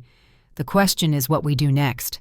Rowan drew himself up to his full height, and Serena felt him reaching through their bond for strength. She gave it freely, their consciousness touching in ways that transcended words. "We convene the full council in 3 days," Rowan said. "Give us time to tend our wounded and honor our dead. Then we will discuss the future, all of it, the soul bond, the alliance with Magnus and his people, and the threat that still remains." "What threat?" the stern-faced counselor asked. "Malachar has been banished. Corvinus is dead. The curse on the prince is contained." "Malachar was only one of 7 soul hunters," Serena said quietly. "The others remain sealed in the void, and the blood moon is still 5 days away. When it rises, the barriers between worlds will thin. If the remaining hunters find a way through—" She did not need to finish the sentence. Everyone in the chamber understood. They had won this battle, but the war was far from over. The council members departed with varying expressions of concern and determination. Theron lingered, his ancient eyes studying Serena with an intensity that made her want to squirm. "You have changed, child," he said softly. "Not just physically. Something in your essence has shifted." "The bond," Serena replied. "When Rowan and I connected on that level, when we poured our combined power into destroying Malachar's physical form and saving Kieran, we became linked, more than the ancient texts describe." "Show me." Serena glanced at Rowan, who nodded slightly. Together they closed their eyes and sank into the connection they shared. It was easier than it had been even hours ago, as if the bond was learning to accommodate them, growing stronger with each use. When they opened their eyes, they glowed. Rowan's silver gaze now held flecks of amber gold. Serena's amber eyes contained swirls of silver light, and when they spoke, their voices harmonized in ways that should be impossible for 2 separate people. "We are one," they said together, "but we are also 2. This is what the ancient texts could not explain because they had never seen it done." Theron staggered back a step, gripping his staff for support. His expression cycled through shock, awe, and something that might have been fear before settling on wonder. "Impossible," he breathed. The legends spoke of deep bonds between keepers and alphas, of connections that transcended the physical. But this, he shook his head, this is beyond anything recorded in our histories. The dual glow faded as Serena and Rowan separated their consciousness once more. It left them both slightly dizzy, as if they had been running at full speed and suddenly stopped. "Can you control it?" Theron asked. "We are learning," Rowan said. "It grows easier each time, more natural." "And more necessary," Serena added. "I can feel it, Elder Theron, the other soul hunters. They know what happened here. They know Malachar was defeated, and they are angry." "How can you possibly know that?" "Because when we merged our power to banish Malachar, we touched the void itself, and the void touched us back." She wrapped her arms around herself, suddenly cold despite the healing chamber's warmth. "They are watching, waiting, planning." Theron was silent for a long moment. Then he placed one gnarled hand on Serena's shoulder and the other on Rowan's. "Then we will prepare," he said simply. "We have 3 days before the council convenes. 3 days to rest and heal and gather our strength, and then we will face whatever comes together." The old werewolf departed, leaving Serena and Rowan alone with the sleeping Kieran. They sat on either side of the boy's platform, not speaking, not needing to. The bond between them carried emotions that words could not capture.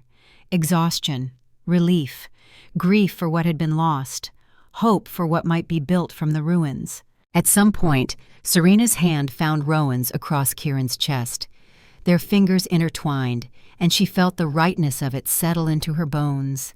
This man, this child, this strange new family they were building from pain and sacrifice. "I was alone for so long," she whispered. 28 years of being the last, of carrying the weight of an entire bloodline on my shoulders with no one to share the burden. "And I was alone for 8 years," Rowan replied, "locked in grief and guilt, raising a son while barely able to face each new morning. We found each other. We saved each other." Kieran stirred between them, his small hand reaching out in sleep to grasp his father's arm. The boy's face was peaceful, unmarked by the trauma he had endured. Children had a resilience that adults often forgot, a capacity to heal from wounds that would cripple grown souls. "He will need both of us," Rowan said. "When he wakes and processes everything that has happened, everything he has learned about his uncle, about the curse, about what we have become, then he will have both of us," Serena replied. "For as long as he needs, for as long as we draw breath." They sat vigil through the night. At some point, Fenris brought them food that neither particularly wanted, but both forced down. Mira checked on Kieran twice, pronouncing him stable and improving, and slowly the citadel settled into an uneasy rest. 3 days. 3 days to process the impossible, to honor the dead and celebrate the living, to begin building bridges between species that had spent generations trying to destroy each other. And then the real work would begin. Dawn broke over Silverfang's citadel with unusual beauty. The sky painted itself in shades of gold and rose and purple, as if the universe itself was celebrating their survival. Serena stood at a window in the healing chamber, watching the light creep across the ancient stones. Behind her, she heard Kieran's breathing change, the subtle shift from deep sleep to waking consciousness. She turned to find the boy's silver eyes open and focused. "Father?" His voice was hoarse from disuse. "Serena?" Rowan was at his side instantly, one massive hand cradling his son's face with infinite gentleness. "I am here, son. We are both here." Kieran's gaze moved between them, processing, understanding slowly dawning in those intelligent young eyes. "Uncle Corvinus," he said. It was not a question. "Is dead," Rowan confirmed. "He tried to hurt you, to hurt all of us, and he paid the price for his choices." Tears welled in Kieran's eyes, not for his uncle, but for the loss of innocence that came with understanding that family could betray, that blood did not always mean safety. Serena moved to sit on the edge of the platform, taking one of Kieran's small hands in hers. "You are safe now. The curse is contained, and we will never let anyone hurt you again." "You saved me," Kieran whispered. "Both of you. I remember. I remember feeling the power, feeling you fighting for me even when I could not fight for myself." "That is what family does," Rowan said. "We fight for each other. We protect each other. Always." Kieran looked at Serena with an expression far too old for his 8 years. "Are you my mother now?" The question hung in the air like a held breath. Serena glanced at Rowan, who nodded slightly. Permission. Encouragement. "I would like to be," Serena said carefully. "If you want that. I cannot replace your birth mother. No one could. But I can love you and protect you and be here for you, if you will let me." Kieran was silent for a long moment. Then he reached out and wrapped his thin arms around her neck, burying his face against her shoulder. His small body shook with silent sobs. Not grief. Release. The letting go of tension held too long. Serena held him close, one hand stroking his dark hair. Over the boy's head, her eyes met Rowan's, and in that moment, something shifted between them.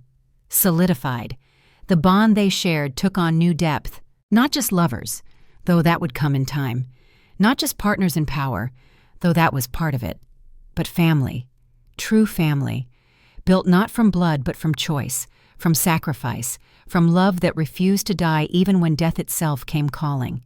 The 3 days passed in a blur of activity. Funeral pyres were built for the fallen. Werewolves and humans were honored side by side, their ashes mixed together in a symbolic gesture that would have been unthinkable mere days ago. Magnus Ironhand stood beside Fenris throughout the ceremonies, 2 old warriors who had been enemies their entire lives, now united in grief for those they had lost. Kieran recovered with the startling resilience of youth. By the second day, he was walking the Citadel halls with Serena at his side, asking endless questions about Keeper magic and the nature of the soul bond. She answered as best she could, discovering that teaching helped her process her own transformation. Rowan spent hours in private meetings with council members, preparing for the formal convening that would determine the kingdom's future. Serena felt his stress through their bond and did what she could to ease it, though she knew some burdens only he could carry. On the evening of the third day, as the sun set in a blaze of crimson and gold, Serena found herself alone in the chamber where Corvinus had kept his private quarters. The room had been sealed immediately after his death, but Theron had given her permission to search it for any evidence of further betrayals or hidden threats. What she found made her blood run cold. A journal, hidden in a locked drawer beneath false floorboards, written in Corvinus's elegant script, and detailed within its pages were plans that went far beyond what they had already uncovered. Names, dates, locations, other conspirators who had been working with Corvinus and the Soul Hunters, werewolves who had been corrupted, humans who had been manipulated, a network of betrayal that stretched across the kingdom and beyond. But it was the final entry that made Serena's hands shake as she read. The girl is secured, young, untrained, but her blood sings with keeper power. Malachar believes she can be turned, broken, made into a weapon against her own kind. If the Blackwood woman proves too difficult to control, we will have a backup. The Brotherhood of Seven will have their gateway, one way or another. The girl, another keeper, alive. Serena was running before conscious thought caught up to action. Through corridors, upstairs, into the war room where Rowan was meeting with Fenris and Magnus. All three men turned at her entrance, alarm clear on their faces. "There is another keeper," Serena gasped, pressing the journal into Rowan's hands. "Corvinus and Malachar captured her. They are holding her somewhere, using her as leverage or worse." Rowan read the entry, his expression darkening with each word. When he finished, he passed the journal to Fenris and Magnus. "Do we know where?" Fenris asked. "No specific location." Serena forced herself to breathe slowly, to think rather than simply react. "But it mentions the Brotherhood of Seven. That must refer to the Soul Hunters. If they are holding her, it would be somewhere close to the void, somewhere the barriers are already thin." "The Shadowlands," Magnus said immediately. "There are ruins there. Ancient places where the fabric of reality wears thin. If I were holding a prisoner I needed to keep hidden from both humans and werewolves, that is where I would go." Rowan's jaw tightened. "The Shadowlands are 3 days' hard march from here, and the blood moon rises in 2 days." "Then we leave at dawn," Serena said. It was not a request. "We cannot leave her to them. She is family, my responsibility." "Our responsibility," Rowan corrected. "If she truly carries keeper blood, then the soul bond extends to her protection as well." He looked to Fenris and Magnus. "Can we mount a rescue operation?" "Not a large force," Fenris said thoughtfully. "The terrain does not allow for it. But a small team of our best warriors could move quickly and quietly." "My hunters know the Shadowlands," Magnus added. "We have scouted them for years, believing them to be werewolf territory. That knowledge could save us days." "How many can you spare?" Rowan asked. 20 of my best," Magnus replied immediately. "Warriors who proved themselves in the battle against Corvinus, who will follow orders even if those orders come from a werewolf king." Fenris nodded. "I can match that. 20 of our finest, veterans who will not flinch when the impossible comes calling." 40 warriors, Rowan said, "against whatever the Soul Hunters have waiting for us, against ruins that border the void itself, in the 2 days before the blood moon when the barriers will be at their weakest." "The odds are not in our favor," Serena admitted. "But when have they ever been?" A smile touched Rowan's lips, despite the gravity of the situation. "You have a point." He looked to each of them in turn. "We tell the council tonight, give them the truth, and let them decide if they support this mission." "And if they do not?" Magnus asked. "Then we go anyway," Rowan replied simply. "Because it is the right thing to do. Because that girl, whoever she is, deserves better than to be a pawn in games played by monsters. And because if we do not stand for something larger than ourselves, then what are we fighting for?" The council convened at midnight. Every seat in the grand hall was filled. Werewolves who had lived through the tumultuous events of the past week, elders who remembered better times, warriors who had fought and bled beside humans for the first time in living memory, and seated in places of honor, 20 human hunters who had earned their place through sacrifice and courage. Rowan stood at the center of the hall, Serena at his right side, Fenris and Magnus at his left, and together they presented the evidence. Corvinus's journal was passed from hand to hand. The scope of his betrayal laid bare for all to see. The names of co-conspirators were read aloud, and several council members were arrested on the spot, their shock and protests ignored as guards led them away. But it was the revelation about the captured keeper that caused the most reaction. "Another of the bloodline lives," Theron said, his voice carrying to every corner of the hall. "A girl held prisoner by our enemies, used as a tool against us. We cannot simply leave her to that fate," another elder said. "The keepers were our allies for millennia. We owe them more than abandonment." "But a rescue mission into the Shadowlands?" The stern-faced counselor from days ago shook her head. 2 days before the blood moon, the risks are enormous. "As is the cost of doing nothing," Serena replied. "If the soul hunters succeed in breaking this girl, in turning her against her own nature, they will have a weapon of immense power. A keeper corrupted is a nightmare none of us want to face." "And if we fail?" another voice called out. "If we send our best warriors into a trap and lose them, what then?" "Then we will have failed honorably," Rowan said, "trying to do the right thing rather than the safe thing. That is leadership. That is what separates us from the monsters we fight." The debate raged for hours. Voices raised in argument, factions forming and reforming as werewolves tried to navigate between pragmatism and principle. It was Magnus who finally broke the deadlock. The old hunter rose from his seat, and the hall fell silent. He had earned that silence through blood and sacrifice, through the courage to admit when he was wrong and the strength to change. "I have spent decades hunting creatures I believed were monsters," Magnus said, his voice carrying despite his age. "I was wrong, profoundly wrong, and I am trying to atone for that." He paused. "But in all those years of hunting, I learned one thing that has never failed me.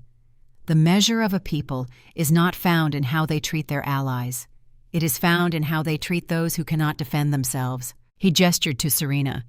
"This keeper woman came here with nothing. No army, no leverage, just a desperate hope that she could save a dying child, and she risked everything to do it, including her life." Magnus turned to face the assembly fully. "Now another keeper needs help, and I say we give it, not because it is safe, not because it is easy, but because it is right. And if we cannot stand for what is right, then we deserve whatever darkness comes for us." The silence that followed was profound. Then, from somewhere in the tiered seating, a single werewolf stood, then another, and another. Within moments, half the hall was on their feet, their expressions resolute. "We stand with the king," one of them called out, "and we stand for what is right." The vote, when it came, was not unanimous, but it was decisive. The mission was approved. 40 warriors would leave at dawn, and whatever waited for them in the Shadowlands, they would face it together. As the assembly dispersed, Theron approached Rowan and Serena with an expression of deep concern. "There is something you should know," the old werewolf said quietly. "Something I learned while researching the soul bond in preparation for your trials." "What is it?" Serena asked. "The bond you share is deeper than any recorded in our histories," Theron said. "It makes you stronger, faster, more powerful than either of you could be alone, but it also makes you vulnerable in ways you may not have considered." "Vulnerable how?" Rowan's voice was wary. "If one of you is severely injured, the other will feel it through the bond, not just emotionally, physically. Your life forces are intertwined now." Theron's ancient eyes were grave. "If one of you dies, there is a very real possibility that the other will follow. The bond may not allow you to exist separately." Serena felt ice crawl down her spine. "You are saying we cannot survive without each other." "I am saying the risk is there," Theron corrected. "The bond is unprecedented in its strength. We do not know all its implications." "Then we will be careful," Rowan said. "We will protect each other." "See that you do," Theron replied, "because the kingdom needs both of you, and the battle ahead will require everything you can give." The remaining hours before dawn passed in preparation. Warriors assembled in the training yards, checking weapons and armor. Magnus and Fenris worked together to plan the route, their combined knowledge of terrain and tactics creating a strategy that maximized their chances while minimizing risks. Serena spent the time with Kieran, explaining that she had to leave for a few days. The boy was brave about it, though she could see the fear in his silver eyes. "You will come back?" he asked. "I promise," Serena said, praying it was a promise she could keep. "And when I do, we will begin your lessons properly. Would you like to learn about keeper magic?" Kieran's face lit up. "Really?" "Really. She hugged him close.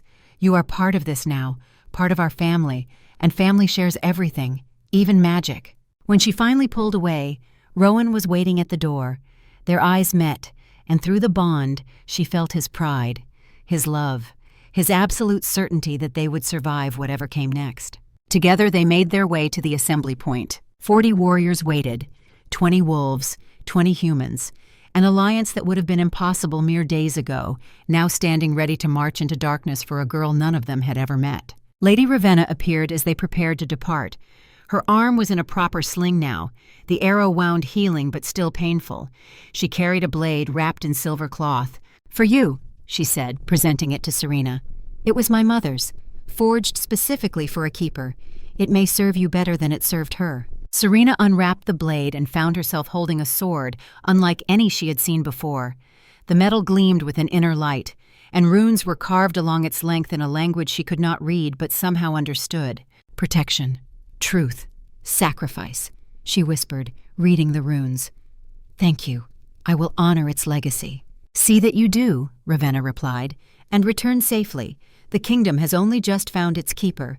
We would prefer not to lose her immediately." As the sun rose over the citadel, painting the ancient stones in shades of gold, Rowan addressed the assembled warriors one final time. "We march to the Shadowlands," he said, his voice carrying across the courtyard, "to rescue a girl who cannot save herself, to strike a blow against enemies who would see us all destroyed. We do this not for glory, not for conquest, but because it is right. Because we have the power to help, and power unused in the service of good is power wasted." He paused, his gaze sweeping across the faces of wolves and humans standing together. "Some of you were enemies days ago. Now you are brothers and sisters in arms. That is what we fight for, not just survival, but the chance to build something better, a future where our children do not inherit our hatreds." Fenris stepped forward. "For the kingdom!" "For honor," Magnus added. And 40 voices rose as one. "For the future!" They marched through the gates as the sun cleared the horizon, 40 warriors heading into unknown danger, toward ruins that bordered the void itself, with only 2 days before the blood moon would weaken the barriers between worlds and allow the soul hunters their best chance at escape. Serena walked beside Rowan at the column's head. Through their bond, she felt his determination, his fear, his absolute refusal to fail. And she felt something else, something that had been growing since the moment they activated the soul bond. A connection, faint but growing stronger, leading her toward the east like a compass needle pointing north. The captured keeper girl. She could feel her now, frightened, defiant, holding on to hope even as darkness pressed in from all sides. "We are coming," Serena whispered, too quietly for anyone but Rowan to hear. "Hold on, we are coming for you." The journey would take 2 days of forced march. 2 days to reach the Shadowlands before the blood moon rose. 2 days to prepare for a battle that would determine not just their fate, but the fate of every soul who called this kingdom home. The war was far from over, but they had won the right to fight it on their own terms. Together, always together. And that, Serena thought as they disappeared into the forest, might be enough. It would have to be. The first day's march was brutal. Ancient forests where trees grew so close that sunlight barely penetrated, ravines requiring careful navigation, streams running with water so cold it stole breath from any limb immersed too long. But the column pressed on. Magnus and his hunters took point, their knowledge proving invaluable. They found paths that shaved hours off the journey, identified safe water sources, spotted danger before anyone else knew to look. The werewolves provided rear guard. Their enhanced senses caught threats the humans missed. Their strength allowed them to carry supplies that would have required pack animals. And in the middle, Serena and Rowan walked among their warriors, sharing the hardship, proving through action that no one was above the work of survival. During a brief rest, Fenris approached with concern. "The men are holding up well," he said, "but I worry about the Shadowlands. The ruins are ancient. Stories say madness lives in those stones." "You think it is more than superstition," Serena said. "Places where the void touches our world leave scars," Fenris replied, "and those scars can infect the unwary." Serena felt the truth resonate. Ancient texts spoke of thin places where barriers between worlds wore down. In those places, normal rules began to fray. "We will need vigilance," she said. "Watch each other for signs of influence. Soul hunters work through doubt and fear." Magnus drifted close. My scouts reported strange occurrences for years. Experienced hunters turning on companions, warriors walking into ruins and never emerging. Then we move carefully, Rowan decided. No one goes alone. Secure perimeter. Guard up. They resumed the march as shadows lengthened, and the forest around them took on the quality of a fever dream. Strange sounds echoed through the trees, whispers that might have been wind through leaves or might have been something else. More than once, Serena caught movement in her peripheral vision that vanished when she turned to look directly. The soul hunters were aware of them. Of course they were. A force of 40 warriors marching toward the Shadowlands could hardly go unnoticed. Through the bond, Rowan's thoughts touched hers. They are trying to scare us, to make us turn back. Is it working? Serena asked silently. Terribly. His mental voice held grim humor. But we keep moving anyway. That is what makes us dangerous, not fearlessness, but the ability to act despite fear. They made camp that night in a defensible clearing. Fires built, rations distributed, guards posted in overlapping shifts. Serena sat beside a fire with 3 werewolves and 2 hunters. Conversation was awkward at first, but gradually the universal language of soldiers bridged the gap. Stories shared, war wounds compared, jokes transcending species. When one human produced a bottle that burned going down, the last barriers crumbled into shared laughter. You fought well at the Citadel, one werewolf said to a hunter who lost an eye. 3 shadow wolves while protecting an injured comrade. The hunter shrugged, just doing what needed doing. Not everyone managed it without getting killed, another werewolf pointed out. Takes skill. A human who had been silent spoke. My grandfather killed werewolves, said they were evil. I believed him. Was he wrong? A werewolf asked. Yes and no. There are evil werewolves like evil humans, but most are just trying to survive, protect families. He looked up. Same as us. Took me 30 years to learn that, the one-eyed hunter added. Would have been nice before losing an eye. Dark laughter rippled through the group. Serena watched with warmth in her chest. This was what they fought for. Understanding, old enemies becoming allies. Rowan appeared at her shoulder. Through their bond, she felt his exhaustion and hope. They are talking, he murmured, sitting beside her. Actually talking. We are all people. Serena leaned against him. Strip away the prejudice. We all want the same things. Safety, purpose, connection. I know, but seeing it happen. His arms circled her waist. For 8 years I told myself peace was impossible, that Elaine died for nothing. And now? Now I think she planted a seed, one we are finally seeing sprout. You were grieving, Serena said softly. Grief makes us believe things that are not true. Maybe, but I should have honored her by pursuing peace. He pressed his lips to her head. She would be proud of this, of us. They sat together while fires burned low and camp settled into sleep. Tomorrow would bring the Shadowlands, ruins bordering the void, confrontation with ancient forces. But tonight they had warmth, safety, the knowledge they did not face darkness alone. It would have to be enough. The second day dawned gray and cold. They broke camp quickly with urgency born from proximity to their goal. By mid-afternoon they would reach the Shadowlands, hours to scout before attempting rescue. The terrain changed as they pushed east. Forest thinned. Trees became twisted, branches reaching skyward like skeletal fingers. Ground turned rocky, forcing careful steps. And the air felt wrong. Serena noticed it first, a quality that made her skin crawl and keep her senses scream warnings. We are close, she told Rowan. I can feel it.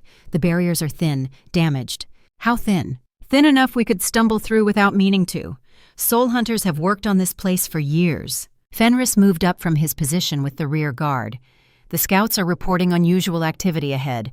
Movement in the ruins. Possibly guards. Possibly something else. Something else? Rowan's voice sharpened. Be specific. They are not sure, my king. Fenris looked troubled. The scouts saw shapes moving, but they did not move like living things, and when they tried to get closer for a better look, they felt compelled to turn back, as if something was pushing them away. Void touched, Serena said immediately. Creatures that exist partially in this world and partially in the void. They can influence minds, create fear, make trained warriors second-guess themselves. Can you counter it? Magnus asked, joining their conference. I do not know, Serena admitted. I can try, but keeper magic has never been tested against this kind of corruption on this scale. The ancient texts speak of it, but the knowledge of how to actually fight it was lost generations ago. Then we improvise, Rowan decided. We move forward slowly. Serena, you stay in the center of our formation where you have maximum protection. If you can sense these creatures before they influence us, you call out warnings. We adapt based on what we encounter. The column reformed, tighter now, more defensive. Humans and werewolves interspersed so that each group's strengths could cover the other's weaknesses. And in the center, Serena walked with her new blade drawn and her keeper senses pushed to their limits. The first structure appeared through the thinning trees like a ghost materializing from mist.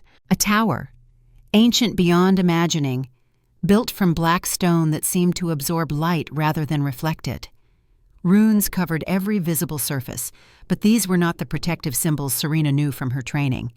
These were corruption, perversion of sacred languages twisted to serve darkness.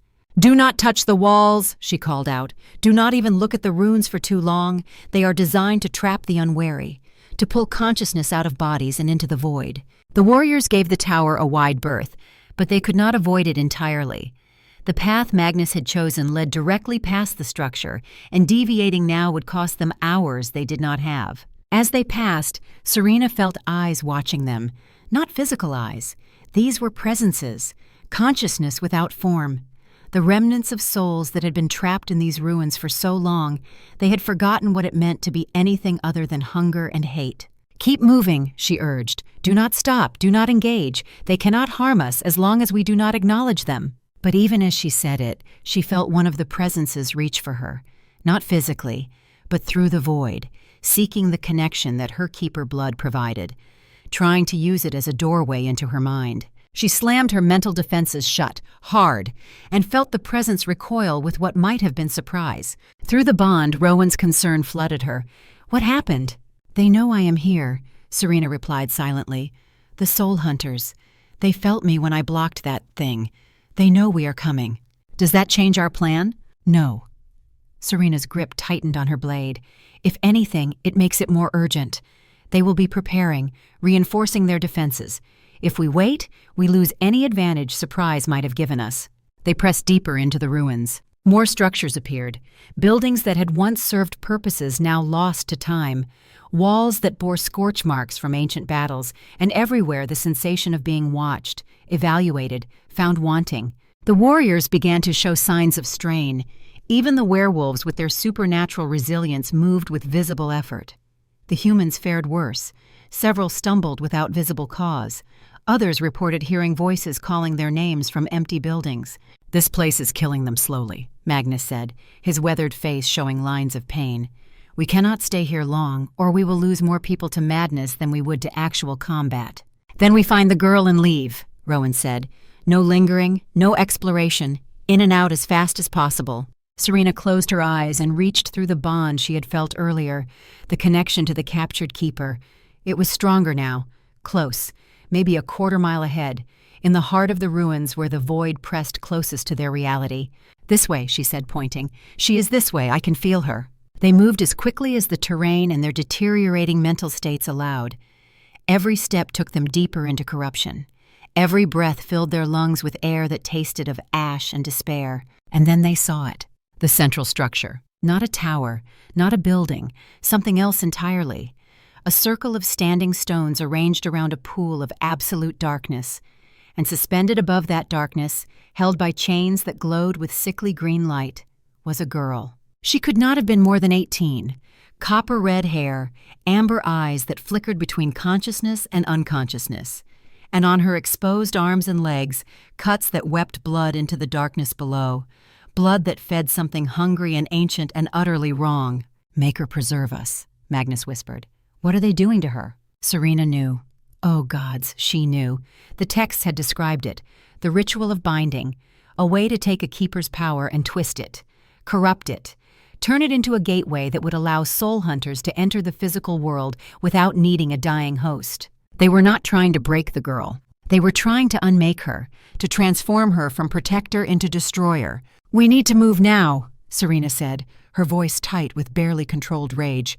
"Before they complete the ritual, if they finish what they have started, that girl will become a weapon that we cannot stop."